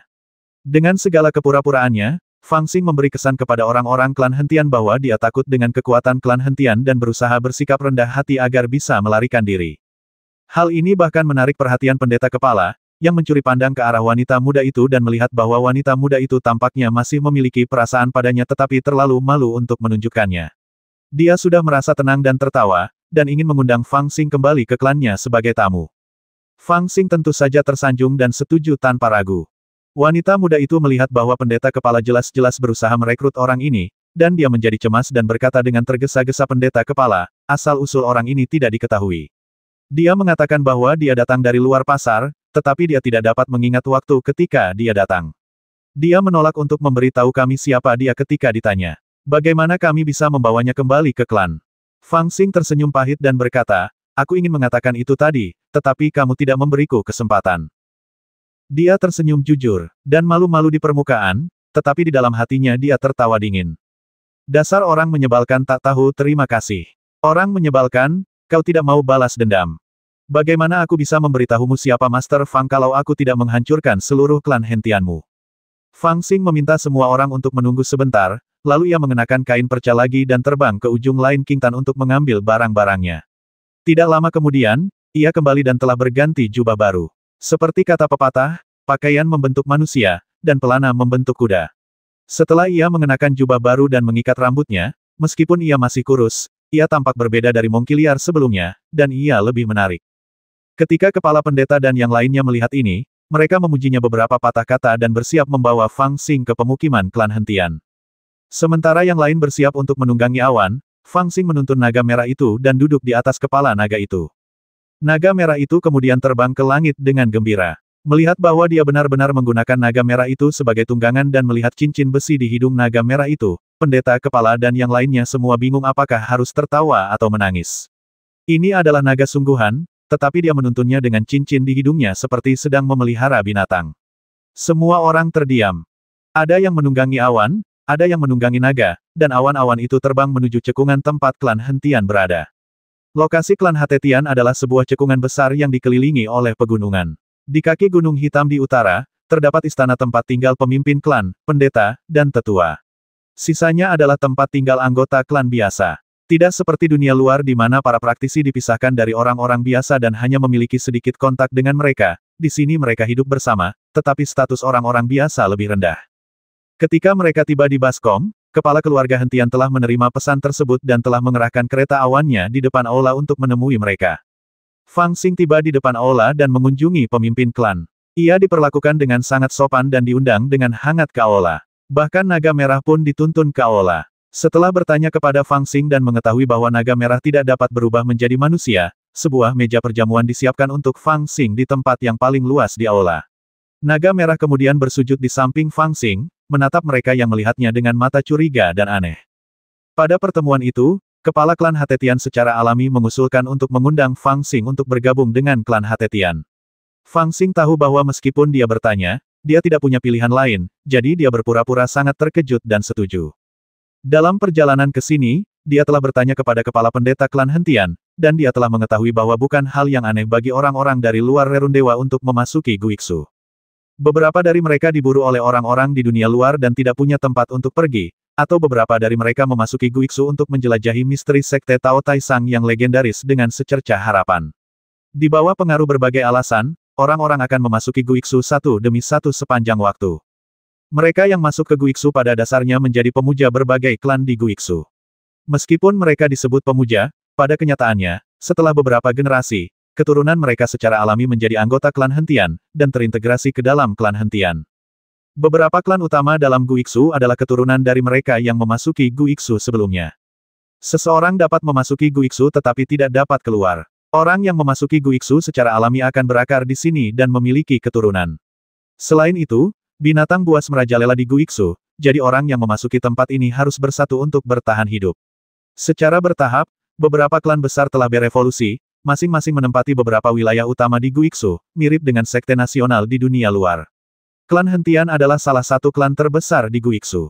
Melihat persetujuan Fang Xing, kepala klan Hentian, seorang pria parubaya di tahap tengah inti emas, berdiri dengan senyum lebar di wajahnya, dan secara pribadi menyerahkan pelat nama emas muda kepada Fang Xing, sambil berkata sambil tersenyum, teman muda, kamu bersedia menjadi upeti klan Hentian kami. Seluruh klan Bi berterima kasih. Setelah kamu memberi penghormatan kepada leluhur kami Hentian, kamu akan dianggap sebagai anggota klan Hentian kami di Guiksu. Semua kebudewamu akan disediakan oleh klan hentian kami. Batu spiritual bulanan akan dibagikan kepadamu sesuai dengan tarif bulanan upeti terbaik. Fang Xing sedikit terkejut ketika dia mengambil papan nama emas itu, tetapi dia tidak menemukan sesuatu yang istimewa tentangnya. Namun, orang lain di perjamuan itu semua terkejut ketika mereka mendengarnya. Ternyata orang luar yang direkrut oleh klan utama tidak dapat diperlakukan sama. Pada dasarnya, mereka dibagi menjadi kategori tingkat atas, menengah, bawah, dan atas sesuai dengan kultivasi mereka dan peran yang dapat mereka mainkan di klan. Menurut akal sehat, Fang Xing baru berada pada tahap pembangunan fondasi sekarang, jadi dia hanya bisa menjadi pendeta tingkat rendah. Namun, dia tidak menyangka bahwa patriark klan hentian akan langsung mendaftarkannya sebagai pendeta tingkat tinggi. Ini jelas karena naga merah. Orang harus tahu bahwa di Guiksu, tingkat pendeta bukan hanya omong kosong, itu terkait dengan dukungan sumber daya harian klan. Tempat di mana Sekte Tao Tai Sang berada awalnya merupakan urat nadi spiritual terbesar di Laut Cina Selatan, jadi tidak akan ada kekurangan sumber daya untuk kultivasi. Sayangnya, setelah guntur ilahi dunia, tempat ini hancur, aturannya kacau, dan hanya ada sedikit batu roh di urat nadi spiritual. Sebaliknya, energi spiritual di Guiksu cukup melimpah, sehingga para kultivator dapat berlatih tanpa khawatir pada waktu-waktu biasa. Namun, hanya ada sedikit batu roh yang dapat mempercepat latihan mereka. Sederhananya, ada kekurangan sumber daya yang serius. Di aula ini, ada beberapa pendeta pendamping, yang semuanya berada di tahap awal alam inti emas. Di klan surga kebencian, mereka hanya pendeta tingkat menengah. Tetapi ketika mereka melihat Fang Xing, seorang kultivator di alam pembentukan yayasan, menjadi pendeta tingkat atas begitu dia tiba, mereka tahu bahwa ini karena naga asli, tetapi mereka masih merasa tidak nyaman. Mereka saling memandang dan minum segelas anggur dalam suasana hati yang tertekan. Di perjamuan itu, kepala klan hentian tentu saja bertanya tentang asal-usul Fang Xing, dan berkata sambil tersenyum sejujurnya, di dunia luar Rerundewa, yang kuat memangsa yang lemah, dan banyak penganut Tao terpaksa melarikan diri ke Guiksu untuk menjauhi masalah. Anda tidak perlu peduli, selalu ada aturan di Guiksu. Jika Anda merasa identitas Anda di luar Rerundewa tidak menjadi masalah, Anda dapat mengatakannya. Jika Anda tidak ingin menyebutkannya lagi, beri diri Anda nama baru. Guiksu berbeda dari dunia luar. Mulai sekarang, itu adalah dua dunia dan tidak ada hubungan di antara keduanya lagi. Fang Xing tertawa dan berkata, ketua klan adalah orang yang sangat baik. Sejujurnya, jika aku tidak diganggu begitu parah dan tidak punya tempat lain untuk dituju, aku benar-benar tidak akan lari ke Guiksu. Aku berasal dari Istana Liuli di Laut Cina Selatan, dan namaku Xing Fang. Karena kepala istana berseteru dengan Istana Naga Laut Changlan, Laut Changlan mengirim pasukan untuk berperang, dan Istana Liuli hancur. Kepala istana menghilang, tetapi aku dan orang ini dikejar oleh orang-orang Laut Changlan dan melarikan diri sampai keluar Guiksu. Melihat tidak ada jalan keluar lain, aku tidak punya pilihan selain melarikan diri ke Guiksu untuk bertahan hidup. Banyak kebohongan yang dibuat-buat, yang sebagian benar dan sebagian salah, tetapi tidak ada kekurangannya. Terus terang saja, meskipun orang-orang memasuki Guiksu dari waktu ke waktu, orang-orang di Guiksu masih memiliki pemahaman samar tentang situasi di dunia luar. Mereka tahu samar-samar tentang dendam antara Istana Liuli dan Changlanhai, tetapi beberapa detailnya tidak jelas, dan mereka tidak dapat mengatakan kebenaran dari kata-kata Fang Xing. Sebenarnya, Fang Xing juga tahu bahwa pemimpin klan hentian sebenarnya mencoba mencari tahu detail naga merahnya secara tidak langsung, tetapi dia tidak menyebutkan sepatah kata pun tentang naga merah. Pemimpin klan hentian menganggap Fang Xing tampak malu-malu, tetapi dia tahu betul di dalam hatinya bahwa dia menganggap naga merah sebagai sumber hidupnya dan tidak ingin siapapun menyelidiki rahasia ini. Namun, dia tidak ingin bertanya terlalu banyak, jadi dia hanya bisa membiarkannya begitu saja. Semua orang senang di pesta itu, tetapi ada satu orang yang wajahnya tampak buruk. Dia adalah putri sulung dari kepala keluarga hentian, seorang wanita yang suka berpakaian seperti laki-laki dan membiarkan orang lain melihatnya sebagai laki-laki. Ketika dia melihat bahwa seorang kultivator pendirian yayasan telah menjadi pemuja utama klan hentian dengan mengandalkan seekor naga, dia merasa marah dan cemas. Dia ingin membuat masalah, tetapi takut akan omelan ayahnya, jadi dia tidak berani menyela. Tanpa sengaja ia menoleh dan tiba-tiba melihat jubah baru Fang Xing yang masih baru, cerah, dan berkualitas luar biasa. Ia kemudian mendapat ide dan diam-diam mengirim pesan kepada seorang pendeta Jindan yang terluka tidak jauh dari sana, menyarankan agar ia mengatakan ini dan itu. Setelah mendengar ini, pendeta tua Jindan berhenti sejenak, membuat beberapa perhitungan, lalu berdiri untuk membujuk semua orang agar minum. Ia kemudian berkata kepada pemimpin klan hentian, selamat kepada pemimpin klan karena telah merekrut jenderal pemberani lainnya. Namun, aturan tidak dapat dilanggar. Mengapa Anda tidak membiarkan teman muda Sing mengeluarkan semua barangnya agar semua orang dapat melihatnya? Barang-barang yang seharusnya diserahkan harus diserahkan kepada klan, dan barang-barang yang seharusnya disimpan harus disimpan sendiri. Ini juga akan memperluas wawasan kita dan membantu dalam hal minum. Begitu dia mengatakan hal itu, beberapa pendeta lainnya bersorak serempak. Setelah mendengar ini, Fang Xing tercengang. Dia tidak tahu apa maksud mereka. Apakah kamu belum tahu? Apakah kamu benar-benar berpikir bahwa mempersembahkan kurban kepada klan hentian kita semudah itu? Ketika wanita muda itu melihat ekspresi Fang Xing berubah, wajahnya langsung tampak lebih baik dan dia menjelaskan kepadanya sambil tersenyum. Fang Xing juga baru menyadari sekarang bahwa menurut aturan klan, setelah merekrut seorang pendeta, klan akan menyediakan sumber daya kultivasi dan perlindungan, tetapi pada awalnya, pendeta akan diperintahkan untuk menyumbangkan sebagian sumber daya yang dibawanya dari dunia luar ke klan. Besarnya sumbangan ditentukan oleh kekuatan dan peran pendeta itu sendiri. Semakin kuat kekuatannya, semakin sedikit sumbangannya, dan bagian ini bahkan dapat dikecualikan. Meskipun tindakan ini agak berlebihan, semua klan di Guiksu melakukan hal yang sama dan tidak ada cara untuk membantah. Novel terbaru diterbitkan pertama kali di Liu 9 Suba. Lagi pula, jika kamu bergabung dengan klan dan menjadi pelayannya, meskipun kamu bekerja untuk klan, kamu juga dilindungi oleh klan. Jika kamu tidak bergabung dengan klan, akan sulit untuk bertahan hidup di Guiksu yang berbahaya. Kamu akan mati di mulut binatang buas atau dirampok dan dibasmi secara diam-diam oleh klan. Pada jamuan makan ini, kepala keluarga klan hentian tidak menyebutkan masalah ini pada awalnya, seolah-olah dia ingin membebaskan Fang Xing dari kewajiban menyerahkan sumber daya. Namun, wanita muda itu mengirim seseorang untuk membicarakannya, yang membuat masalah ini mengemuka. Pendeta lain telah menyerahkan sumber daya, jadi tentu saja mereka tidak ingin melihat anak pembangun fondasi seperti itu memiliki keberuntungan yang besar. Dia tidak hanya memiliki pangkat pendeta yang lebih tinggi dari mereka, tetapi dia juga dapat menghemat sumber daya. Di tengah keributan itu, wajah Fang Xing menjadi gelap. Dia melihat dari pinggir lapangan dengan tatapan dingin. Dia sudah lama mengerti bahwa wanita muda inilah yang membuat masalah. Wanita jalang ini sangat suka membuat masalah tanpa alasan. Dia sudah berpura-pura sangat jujur, tetapi wanita ini tampaknya mengganggunya. Dia memiliki banyak harta karun. Jika dia benar-benar mengeluarkannya tanpa persiapan, itu mungkin akan membuat semua orang khawatir, dan bahkan identitas aslinya akan sulit disembunyikan. Jika ada orang yang telah memasuki Guiksu dalam 2 tahun terakhir, saya khawatir tidak ada orang yang tidak tahu namanya. Saat ini, pemahamannya tentang Guiksu masih dangkal, dan dia tidak tahu apakah akan menjadi berkah atau kutukan untuk mengungkap identitas aslinya. Ketika wanita muda itu melihat ekspresi Fang Xing yang tidak senang, dia merasa sangat senang dan tersenyum pada pendeta tua dengan bekas luka di wajahnya. Dia menargetkan Fang Xing bukan hanya karena kepribadiannya, lagi pula, dia juga sedikit pintar. Dia tahu bahwa dia telah menyinggung Fang Xing terlalu parah saat itu.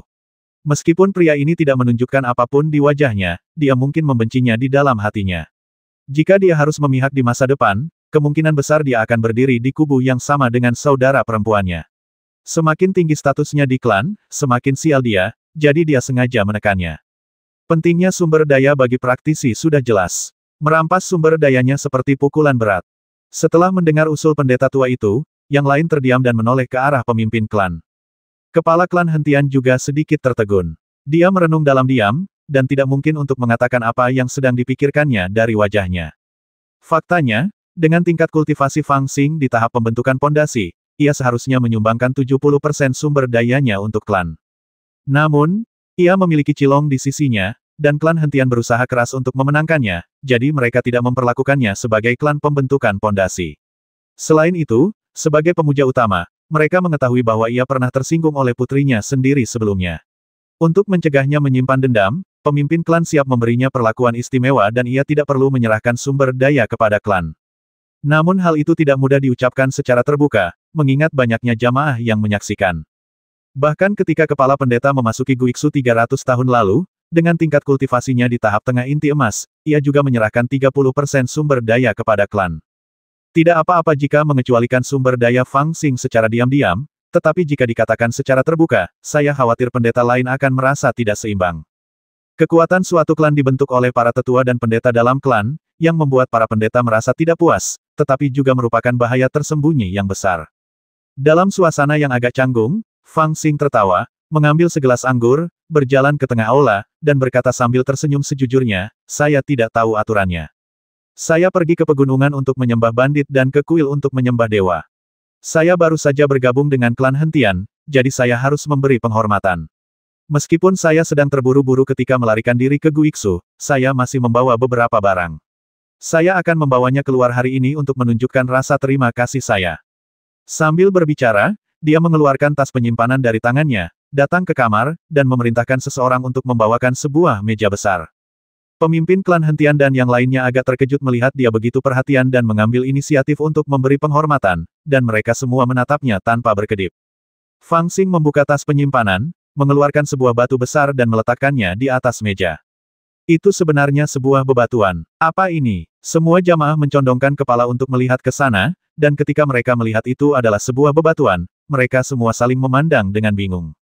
Akan tetapi, ketika pendeta kepala melihat bebatuan itu, dia mengamatinya lebih dekat. Tiba-tiba matanya tertuju dan dia mendesah panjang. Ketika pemimpin klan Hentian melihat ini, dia langsung tahu bahwa harta ini luar biasa dan menatap kepala pendeta. Kepala pendeta menghela napas pelan dan berkata, gerakan teman kecil Xing sangat luar biasa. Dia benar-benar mengeluarkan segunung harta karun. Sanbao, di dalam aula, terdengar suara orang-orang terengah-engah. Meskipun para kultivator itu tidak kaya, mereka masih memiliki sedikit pengetahuan. Mereka pernah mendengar nama harta karun gunung. Itu adalah senjata ajaib yang terbuat dari gunung. Begitu mereka mengenalnya, mereka dapat menggunakan gunung itu untuk menekan orang lain. Betapa mendominasinya itu. Mereka tidak pernah menyangka bahwa Fang Xing akan menggunakan ini begitu dia bergerak. Fang Xing juga menghela napas dan berkata dengan getir, aku mengambil ini dari harta karun istana berlapis kaca saat istana itu hancur. Karena tergesa-gesa, aku tidak tahu betapa berharganya benda ini. Setelah aku mendapatkannya, aku menemukan bahwa harta karun gunung ini terlalu sulit untuk diaktifkan. Benda ini tidak terlalu berguna bagiku sekarang. Kata-kata ini secara diam-diam menunjukkan asal-usul Sanbao dan menyelesaikan beberapa keraguan dalam benak pemimpin klan Hentian dan lainnya. Fang Xing baru saja mencapai tahap pembangunan fondasi, jadi bagaimana dia bisa memiliki benda yang begitu berharga? Benda itu pasti telah dicuri dari perbendaharaan Istana Liuli selama kekacauan, yang membuka jalan bagi beberapa penjelasan Fang Xing selanjutnya. Setelah Fang Xing mengeluarkan harta karun gunung, dia terus meraih tas penyimpanan. Kali ini, dia mengeluarkan seekor kuda giok merah yang tingginya setengah dari manusia. Kuda giok itu berkilauan dengan cahaya yang berharga dan tampak bersinar dengan kecemerlangan yang menyilaukan. Begitu dikeluarkan, suasana aneh yang tak terlukiskan segera menyebar di aula. Ketika para biksu mengendus, mereka tiba-tiba merasa pikiran mereka jernih dan meridian mereka sangat rileks. Ini, semua pendeta tercengang dan menatap kosong, beberapa di antara mereka tidak berani menjawab. Ini adalah roh. Tiba-tiba, Patriark klan Hentian dan pendeta kepala membanting meja pada saat yang sama, bergegas ke meja, dan menatap kuda itu dengan penuh semangat. Para biksu lain di aula itu juga sedikit linglung, dan beberapa bahkan tidak dapat pulih untuk sementara waktu. Semangat spiritual, bahkan para penyembah dari dunia luar pun sudah lama tidak mendengar kata ini. Esensi spiritual tidak diciptakan oleh langit dan bumi, tetapi dimurnikan oleh para kultivator menggunakan batu roh kelas atas. Setiap bagian kecilnya mengandung energi spiritual 100 kali lebih banyak daripada batu roh kelas atas dengan ukuran yang sama, dan dalam proses pemurnian, banyak energi spiritual yang hilang. Jika bukan karena fakta bahwa terlalu merepotkan bagi para kultivator jindan untuk menggunakan batu roh kelas atas untuk mengisi kembali energi spiritual, saya khawatir tidak ada yang akan menemukan hal semacam ini dengan kerugian serius. Dan di Guiksu, bahkan batu roh pun langka. Siapa yang mau menggunakan batu roh kualitas terbaik untuk memurnikan esensi spiritual? Oleh karena itu, di Guiksu, roh spiritual adalah sesuatu yang belum pernah didengar siapapun. Sepotong besar esensi spiritual tidak kurang dari harta yang tak ternilai harganya. Jika diubah menjadi batu spiritual, berapa banyak kepingnya? Puluhan ribu atau ratusan ribu? Untuk sesaat, bahkan kepala keluarga Hentian dan kepala pendeta tidak dapat menghitung jumlahnya. Satu-satunya hal yang dapat mereka pastikan adalah bahwa sepotong esensi spiritual seperti itu hanyalah harta yang tak ternilai. Setidaknya di Guiksu, nilainya bahkan lebih besar daripada harta gunung. Di bawah tatapan penuh kegembiraan dari para biksu, Fang Xing terus mengeluarkan barang-barangnya. Bendera pertempuran berkualitas tinggi yang bertatahkan batu-batu berharga, pedang terbang yang luar biasa indah, dan sebagainya, semuanya adalah harta karun yang langka, tetapi semuanya dikumpulkan olehnya dari perbendaharaan gadis naga. Jika mereka berada di dunia luar, mereka akan menimbulkan sensasi, tetapi di Guiksu ini, semuanya praktis, dan mereka merasa bahwa mereka tidak seberharga kuda yang diukir oleh roh-roh spiritual dan harta karun gunung. Meski begitu, kepala pendeta dan patriark klan Hatetian sudah sangat terkejut. Saya benar-benar tidak menyangka bahwa anak laki-laki yang tampaknya masih muda ini akan memiliki harta yang begitu berharga. Untungnya, dia menawarkannya dengan sukarela, jika tidak, bukankah keluarga hentian akan kehilangan harta langka itu? Pada akhirnya, ketika semua barang besar telah diambil, Fang Xing menuangkan tas penyimpanan ke atas meja, dan beberapa barang kecil berhamburan keluar. Ini adalah beberapa obat spiritual berkualitas baik tetapi hanya yang biasa saja, serta pedang terbang, bendera formasi, jimat, ratusan batu spiritual kelas atas, del.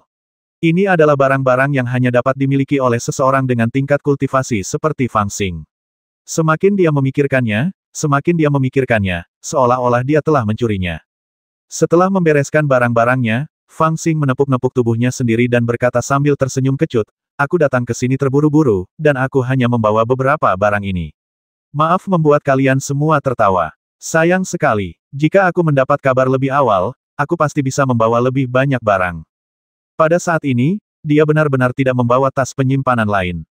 Setelah bertemu dengan pendeta kepala, dia menyadari bahwa orang-orang di Guiksu tidak mudah dihadapi.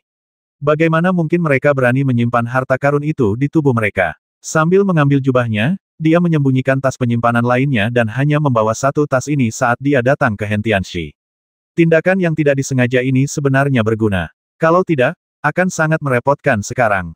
Terlebih lagi, selain orang-orang seperti dia yang memiliki begitu banyak harta sehingga satu tas penyimpanan tidak dapat menampung semuanya, monster kecil yang memiliki 7 atau 8 tas penyimpanan ditambah cincin penyimpanan khusus untuk barang-barang berharga, sebagian besar biksu lainnya juga memiliki satu tas penyimpanan masing-masing, yang tidak menimbulkan kecurigaan. Sekarang setelah semua barang telah dikeluarkan, tampaknya semuanya terbuka dan jujur. Dengan kata lain, barang-barang ini cukup menakjubkan. Novel terbaru diterbitkan pertama kali di Liu 9 Suba. Tuan Muda Xing benar-benar orang yang luar biasa. Secara logika, meskipun Tuan Muda Xing berada pada tahap pembangunan fondasi, dia adalah pendeta tingkat atas dan hanya perlu menyerahkan 30% dari sumber dayanya sendiri kepada klan. Di antara semua itu, pendeta kepala berbicara perlahan dan menatap patriark klan Hatetian yang tampak serius. Sejujurnya, mereka semua tergoda ketika melihat harta karun ini, dan mereka merasa bahwa 30% tidaklah cukup. Tapi aturannya seperti ini, dan semua jamaah duduk di sini, jadi tidak mudah untuk melanggarnya secara terang-terangan. Terlebih lagi, naga merah milik Fang Xing memiliki banyak kegunaan, jadi mereka tidak ingin membuat masalah yang terlalu besar dan mengecewakannya. Tetapi dengan begitu banyaknya harta, aku akan merasa enggan jika tidak menerimanya. Jika kita kesampingkan hal-hal lain, sepotong besar esensi spiritual itu adalah hal yang baik. Di Guiksu, itu setara dengan harta yang tak ternilai. Fang Xing yang menonton dari pinggir lapangan, tentu saja mengerti maksud mereka, jadi dia tertawa dan berkata, "Saya pendatang baru dan tidak tahu aturan. Selain itu, banyak hal yang tidak berguna bagi saya. Saya akan memberikannya kepada pemimpin klan untuk menunjukkan ketulusan saya. Anda tidak harus berpegang pada 30% atau 50%. Namun, senjata ajaib dan senjata yang biasa saya gunakan harus disimpan." Selain itu, dia ragu-ragu sejenak, lalu mengambil sebuah pedang terbang yang bertatahkan batu-batu berharga. Pedang itu tampak sangat indah dan mempesona. Dia memegangnya di tangannya dan berkata, "Harta karun lainnya tidak apa-apa, tetapi pedang terbang ini, aku tidak boleh melepaskannya." Mendengar ini, semua orang melihat ke arah pedang terbang di tangan Fang Xing. Mereka semua berpikir, anak ini sangat murah hati, dan tampaknya dia bersedia menyumbangkan semua harta gunung dan esensi spiritual kepada klan, jadi mengapa dia sangat menghargai pedang terbang ini? Mungkinkah pedang terbang ini istimewa? Ia menjadi semakin penasaran dan menatap pedang terbang itu. Ia merasa pedang itu sangat indah dan mungkin menyimpan rahasia. Kepala pendeta juga agak terkejut. Ia mengamati pedang terbang itu dengan saksama dan berkata dengan penuh pertimbangan, "Temanku, tidak apa-apa jika kau menyimpan apapun yang kau inginkan. Namun, aku ingin bertanya kepadamu, apakah ada yang istimewa dari pedang terbang ini?" Dia menanyakan hal ini dengan tulus, tanpa ada maksud mengakuinya sebagai miliknya. Ini, Fang Xing tiba-tiba merasa sedikit cemburu dan tampak sedikit malu. Ketika semua orang melihat ini, mereka merasa semakin aneh. Mereka mengira bahwa pendeta kepala hanya bertanya tentang keanehan pedang terbangmu, dan dia tidak mengatakan bahwa kamu tidak dapat menyimpannya.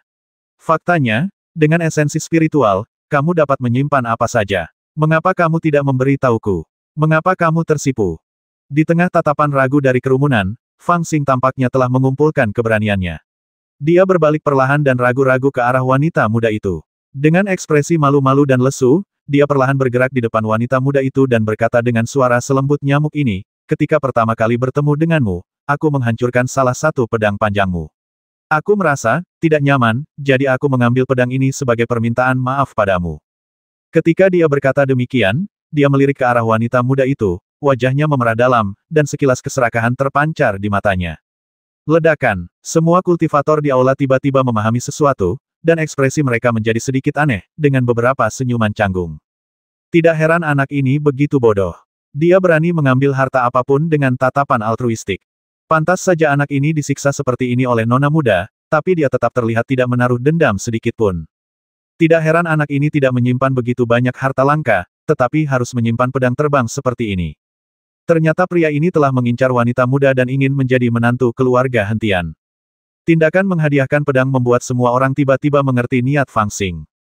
Bahkan kepala pendeta dan kepala keluarga klan Hatetian sedikit tercengang, lalu senyum muncul di wajah mereka.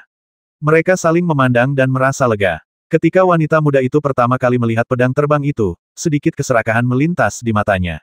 Dia secara alami menyukai pedang terbang yang cantik ini dan merasa bahwa itu sangat cocok untuk statusnya. Tetapi ketika dia melihat mata para kultivator di sekitarnya, dia tiba-tiba mengerti sesuatu. Tiba-tiba, jejak kemarahan muncul di wajah cantiknya. Tanpa sadar, dia melihat sekeliling. Untungnya, orang yang dia sayangi tidak ada di sana. Namun, saudara perempuannya, yang duduk di bawah ayahnya, menatapnya sambil tersenyum. Hal ini membuat wanita muda itu semakin marah. Dia tahu bahwa saudara perempuannya pasti akan mendatangi pria itu dan mengatakan sesuatu yang berlebihan. Dia merasa cemas dan khawatir, dan dadanya naik turun. Kamu berani sekali, kamu. Wanita muda itu menjadi marah dan mulai memarahi, tetapi tiba-tiba dia tidak tahu harus berkata apa selanjutnya. Fang Xing belum mengatakan apapun. Meskipun dia sudah menebak niat Fang Xing, dia tidak bisa langsung menegur monkey liar itu karena menjadi kodok yang ingin memakan daging angsa. Selain itu, dia jelas menyadari bahwa wajah ayahnya sedang tidak baik saat ini. King Er, Tuan Xing dengan tulus meminta maaf padamu, mengapa kau bersikap seperti ini? Pemimpin klan hentian tiba-tiba berbicara dengan suara dingin dan berteriak dengan ekspresi tidak senang di wajahnya. Wanita muda itu cemas dan marah. Dia berdiri dan menunjuk Fang Xing dan berkata, Ayah, orang ini. Kepala klan hentian berkata dengan tegas, kau tidak perlu mengatakan apa-apa lagi. Pendeta kepala telah memberitahuku tentang kesalahpahaman di antara kalian berdua. Ini bukan salah Tuan Xing. Siapa yang mengajarimu, seorang gadis, untuk suka berpakaian seperti pria? Kau yang harus disalahkan atas kesalahpahaman ini. Selain itu, kau memperlakukan Tuan Xing dengan sangat kejam. Jika ini sampai terbongkar, bukankah itu akan merusak reputasi klan hentian kita? Aku ingin menghukummu nanti, tetapi aku tidak menyangka kau akan membuat masalah lagi sekarang. Kembalilah ke kamarmu sekarang dan jangan keluar selama 3 bulan, kalau tidak aku akan mematahkan kakimu. Ini sebenarnya berarti bahwa wanita muda itu harus dikurung dalam sel isolasi. Dia langsung marah, tetapi menghadapi tatapan dingin pemimpin klan, dia tidak berani mengatakan apapun. Dia menghentakkan kakinya dengan kebencian, berdiri dan berjalan keluar dari aula. Sebelum pergi, dia melirik Fang Xing lagi, menunjukkan ketidakpuasan yang lebih besar. Fang Xing menoleh untuk menatap pemimpin klan tanpa daya, masih memegang pedang terbang di tangannya, dan berkata dengan malu pemimpin klan, ini. Kepala klan hentian tersenyum pahit dan berkata, gadis kecilku terlalu manja dan tidak punya rasa kesopanan. Maafkan aku, Tuan Xing. Sambil berkata demikian, dia memerintahkan pembantunya untuk mengirim pedang terbang Fang Xing ke kamar Nona Hentian Xing, lalu membujuk Fang Xing untuk duduk dan meneruskan minum. Ketika Fang Xing melihat bagaimana kepala keluarga hentian begitu baik padanya, dia tahu bahwa persembahan hartanya tidak sia-sia. Dia mencibir dalam hatinya dan berbalik untuk melanjutkan minum. Dia berbicara sedikit tetapi menajamkan telinganya untuk mendengarkan dengan saksama percakapan orang-orang. Dia tidak mengenal siapapun di Guiksu dan tidak memiliki dukungan. Dia merasa kesal dengan Hentian Xing, dan ingin melakukan sesuatu yang besar, jadi dia menggunakan segala caranya. Pada akhirnya, semua harta karun gunung, dan esensi spiritual yang dipersembahkan Fang Xing dikembalikan ke garis keturunan hentian. Pedang terbang yang indah digunakan untuk mengimbangi pedang Hentian Xing, tetapi barang-barang lainnya disimpan olehnya. Ada beberapa barang bagus, terutama lebih dari 100 batu roh kelas atas dan beberapa ratus batu roh kelas atas, yang sangat menggoda. Lagi pula, di Guiksu, batu roh langka, dan batu roh kelas atas sudah menjadi yang terbaik, apalagi kelas atas. Tentu saja, meskipun Fang Xing meninggalkan begitu banyak harta, esensi spiritual dan harta gunung yang dipersembahkannya sudah cukup untuk mengejutkan semua kultivator. Meskipun dia tidak tahu apa yang dipikirkan oleh Patriark Klan Hentian, dia telah mendaftarkannya sebagai salah satu persembahan yang paling terhormat. Perjamuan berakhir larut malam, dan di permukaan, baik tuan rumah maupun para tamu bersenang-senang. Namun, malam itu, Fang Xing tidur di kamar yang telah dibersihkan sementara. Keesokan paginya, seorang pembantu datang untuk membantunya mandi dan berpakaian, dan kemudian kepala klan Hentian datang menjemputnya secara langsung. Di hadapan beberapa tetua penting klan Hentian, ia memberi penghormatan kepada potret leluhur garis keturunan Hentian, dan kemudian ia benar-benar menjadi anggota garis keturunan Hentian. Anggota klan Hentian secara khusus mengalokasikan sebuah lembah terpencil di sisi barat klan dengan lingkungan terbaik bagi Fang Xing untuk tinggal, dan mengirim 4 orang pelayan dan 2 orang pembantu untuk mengurus kehidupan sehari-harinya. Semua jenis perawatan adalah yang terbaik di antara para pendeta. Selama periode waktu pertama setelah ia menetap, berbagai pendeta dan tetua sering datang mengunjunginya. Fang Xing dengan sopan menerima mereka satu persatu, memberi mereka batu roh, dan mengadakan perjamuan besar tanpa rasa kikir. Setelah 1 atau 2 bulan, beberapa hubungan baik pun terjalin, dan semua orang akan mengacungkan jempol ketika mereka menyebut Xinggong. Tentu saja, apakah dia akan disebut bodoh secara pribadi atau tidak, bukanlah sesuatu yang Fang Xing pedulikan saat ini.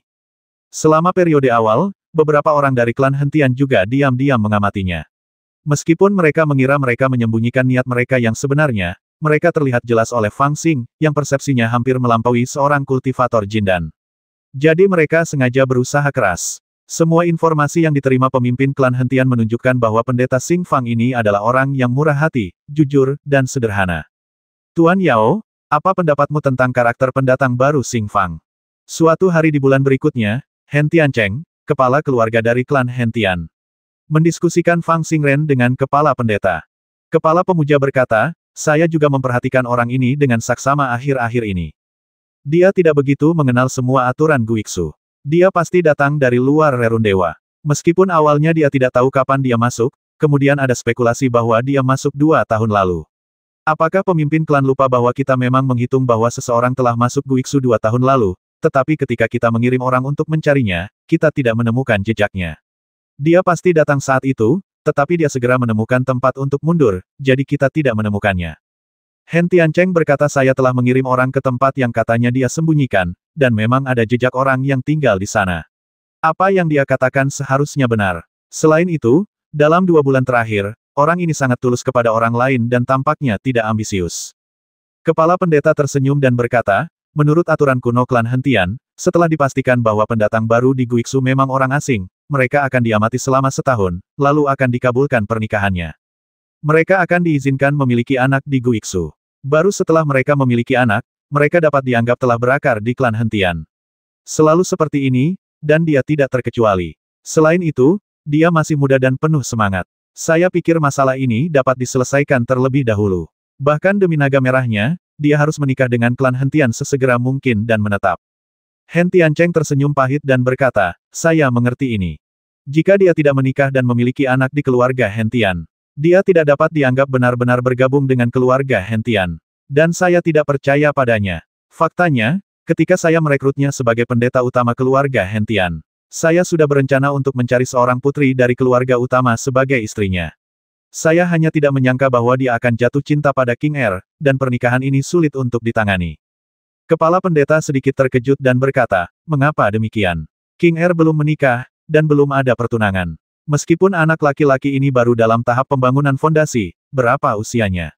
Saya khawatir dia memiliki masa depan yang luar biasa. Selain itu, dia memiliki naga merah sebagai pelayannya. Meskipun dia dalam tahap pembangunan fondasi, peran yang dapat dimainkannya tidak sebanding dengan ramuan emas. Saya pikir dengan kondisinya, tidak apa-apa untuk menugaskan King Er kepadanya. Hentian Cheng tersenyum pahit dan berkata, itulah yang kukatakan, tetapi tidakkah kau tahu watak King Er? Dia dan Ning Er sangat berbakti kepada tuan muda itu. Selama periode ini, King Er dilarang keras untuk keluar. Xing Fang juga merupakan benih cinta. Dia mengirim orang untuk mengirim batu spiritual sebagai hadiah berkali-kali, tetapi semuanya dibuang oleh King Er. Itu membuatku khawatir. Bagaimana aku bisa membuat aliansi untuk mereka? Novel terbaru diterbitkan pertama kali di Liu 9 Suba. Kepala pendeta sedikit terkejut, merenung sejenak, dan berkata Patriark, ada sesuatu yang harus saya katakan kepada Anda. Tuan muda itu muda, tetapi dia kuat. Selain itu, asal-usulnya misterius dan metodenya canggih. Dia baru berada di suku itu dalam waktu yang singkat, tetapi dia memiliki potensi untuk mengubah situasi. Mungkin bukan hal yang baik untuk membiarkan orang seperti itu pergi. Dengan status kita, tidak mudah untuk menekannya. Lebih baik meminta orang lain keluar dan berbagi kekuatan di antara kita berdua untuk menyeimbangkan situasi dengan lebih baik. Selain itu, Tuan Muda hanya satu orang. Apakah Anda benar-benar ingin dia menikahi kedua putri Anda? Mendengar ini, Hen Tiancheng terdiam sesaat. Setelah beberapa lama, dia akhirnya berkata, dia hanya berhayal. Fang Xing tentu saja tidak tahu bahwa tindakannya yang sengaja menjijikan Hen Tianxing telah membangkitkan kekhawatiran dari kepala keluarga klan Hen Tian dan pendeta kepala. Selama periode waktu ini, dia tampak menyambut dan mengantar tamu, bertindak seperti orang yang tidak berperasaan, tetapi dia juga mempelajari banyak rahasia tentang Guiksu dan klan Hen Tian dengan berpura-pura menjadi ular bersama orang lain. Akhirnya, dia memiliki pemahaman yang terperinci tentang Guiksu di dalam hatinya, dan merasa lega. Saat ini, di halaman kecilnya di lembah terpencil, Cilong sedang tidur nyenyak di sebuah kolam di luar halaman. Fang Xing memegang surat perintah kertas di tangannya, berpikir dengan kepala tertunduk. Surat perintah ini dikirim oleh tetua yang bertanggung jawab atas klan surga kebencian, dan berisi pengangkatannya. Setelah para pendeta bergabung dengan klan Hatetian, mereka tidak ditahan di sana tanpa alasan, tetapi harus mengambil berbagai tanggung jawab, seperti memurnikan pil, membuat peralatan, membuat jimat, del. Semuanya berdasarkan keahlian mereka. Namun, tidak satu pun dari hal-hal ini yang berhasil bagi mereka, jadi mereka hanya punya sedikit pilihan. Untungnya, tetua yang bertanggung jawab adalah orang baik, dan setelah mengambil 10 batu roh kelas atas darinya, dia tidak memaksanya untuk melakukan tugas tertentu, tetapi mengatur 2 jalan baginya untuk dipilih, baik berburu binatang buas atau mencari pembuluh darah. Dari apa yang mereka katakan, yang disebut berburu bukanlah berburu, tetapi membasmi binatang buas untuk mendapatkan tulang, bulu, kristal hewan, dan sumber daya lainnya. Itu adalah pekerjaan yang paling berbahaya. Namun, jika saya memilih untuk berburu, akan jauh lebih aman jika ada guk-guk besar yang mengikuti saya. Itu sangat mudah. Namun, saya datang ke sini untuk menemukan kitab suci Tao, dan tampaknya menemukan urat nadi lebih baik. Semakin dia memikirkannya, semakin sakit kepalanya.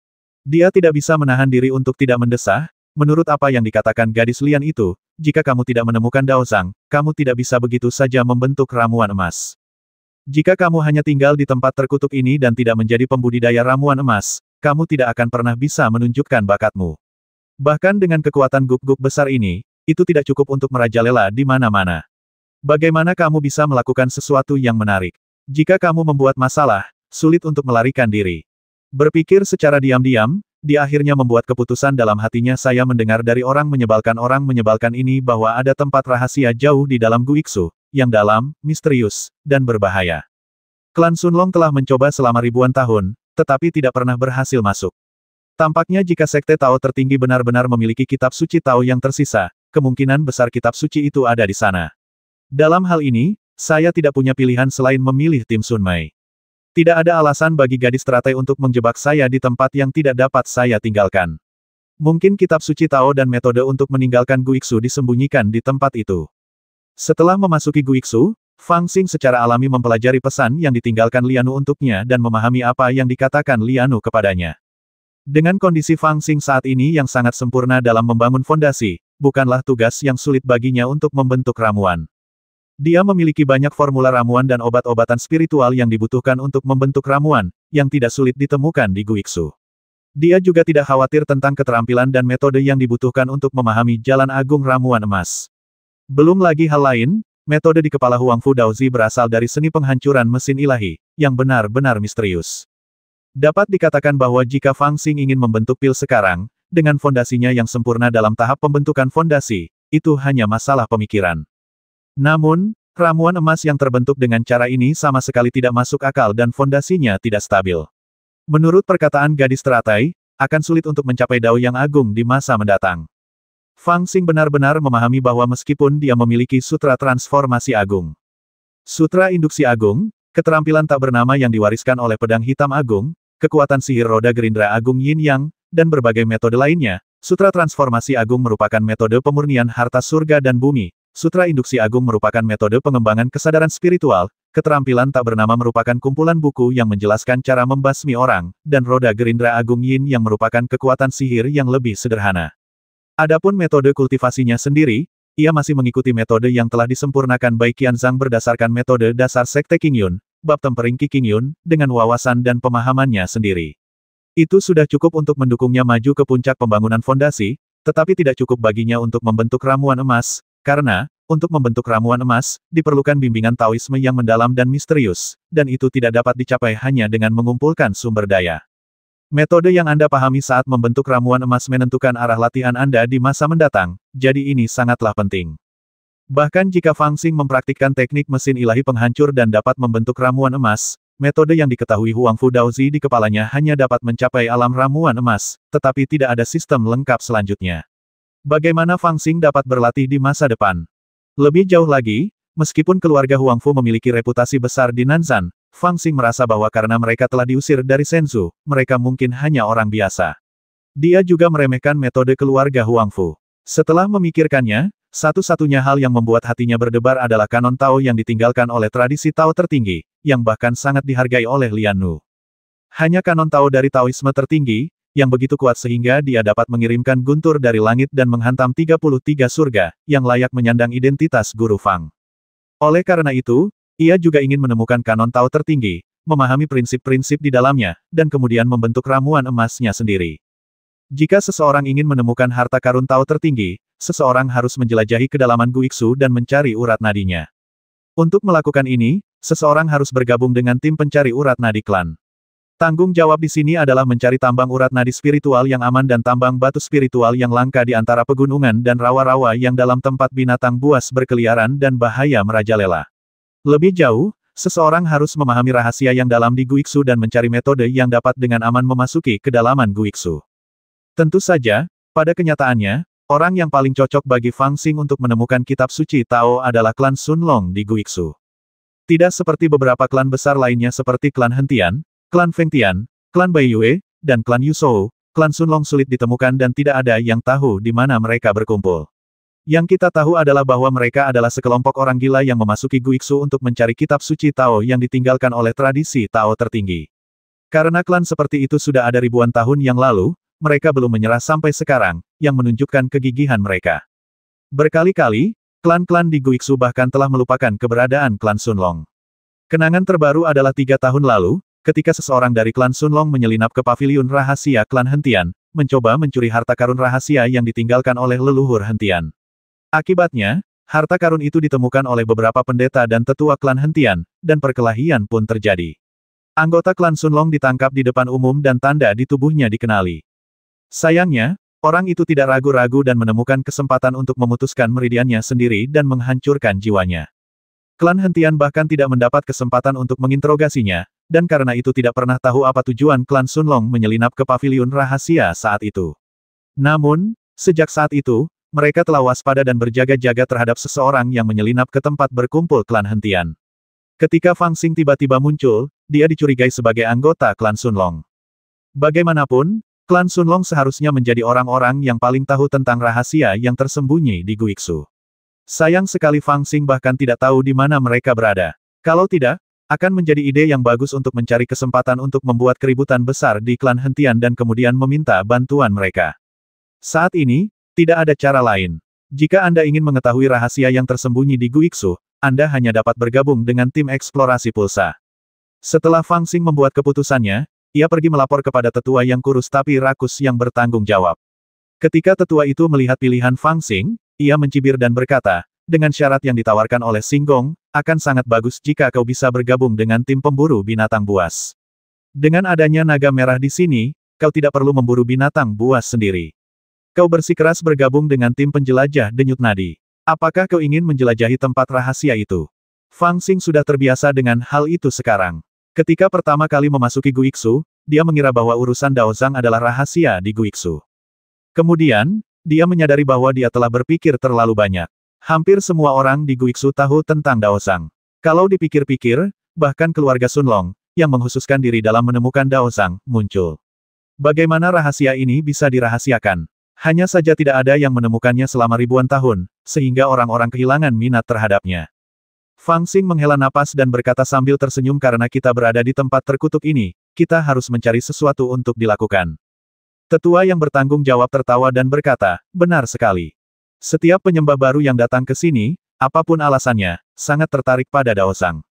Jadi hampir semua orang harus datang ke tim pencari denyut nadi untuk berkunjung. Namun setelah tinggal beberapa saat, mereka merasa bosan dan pergi.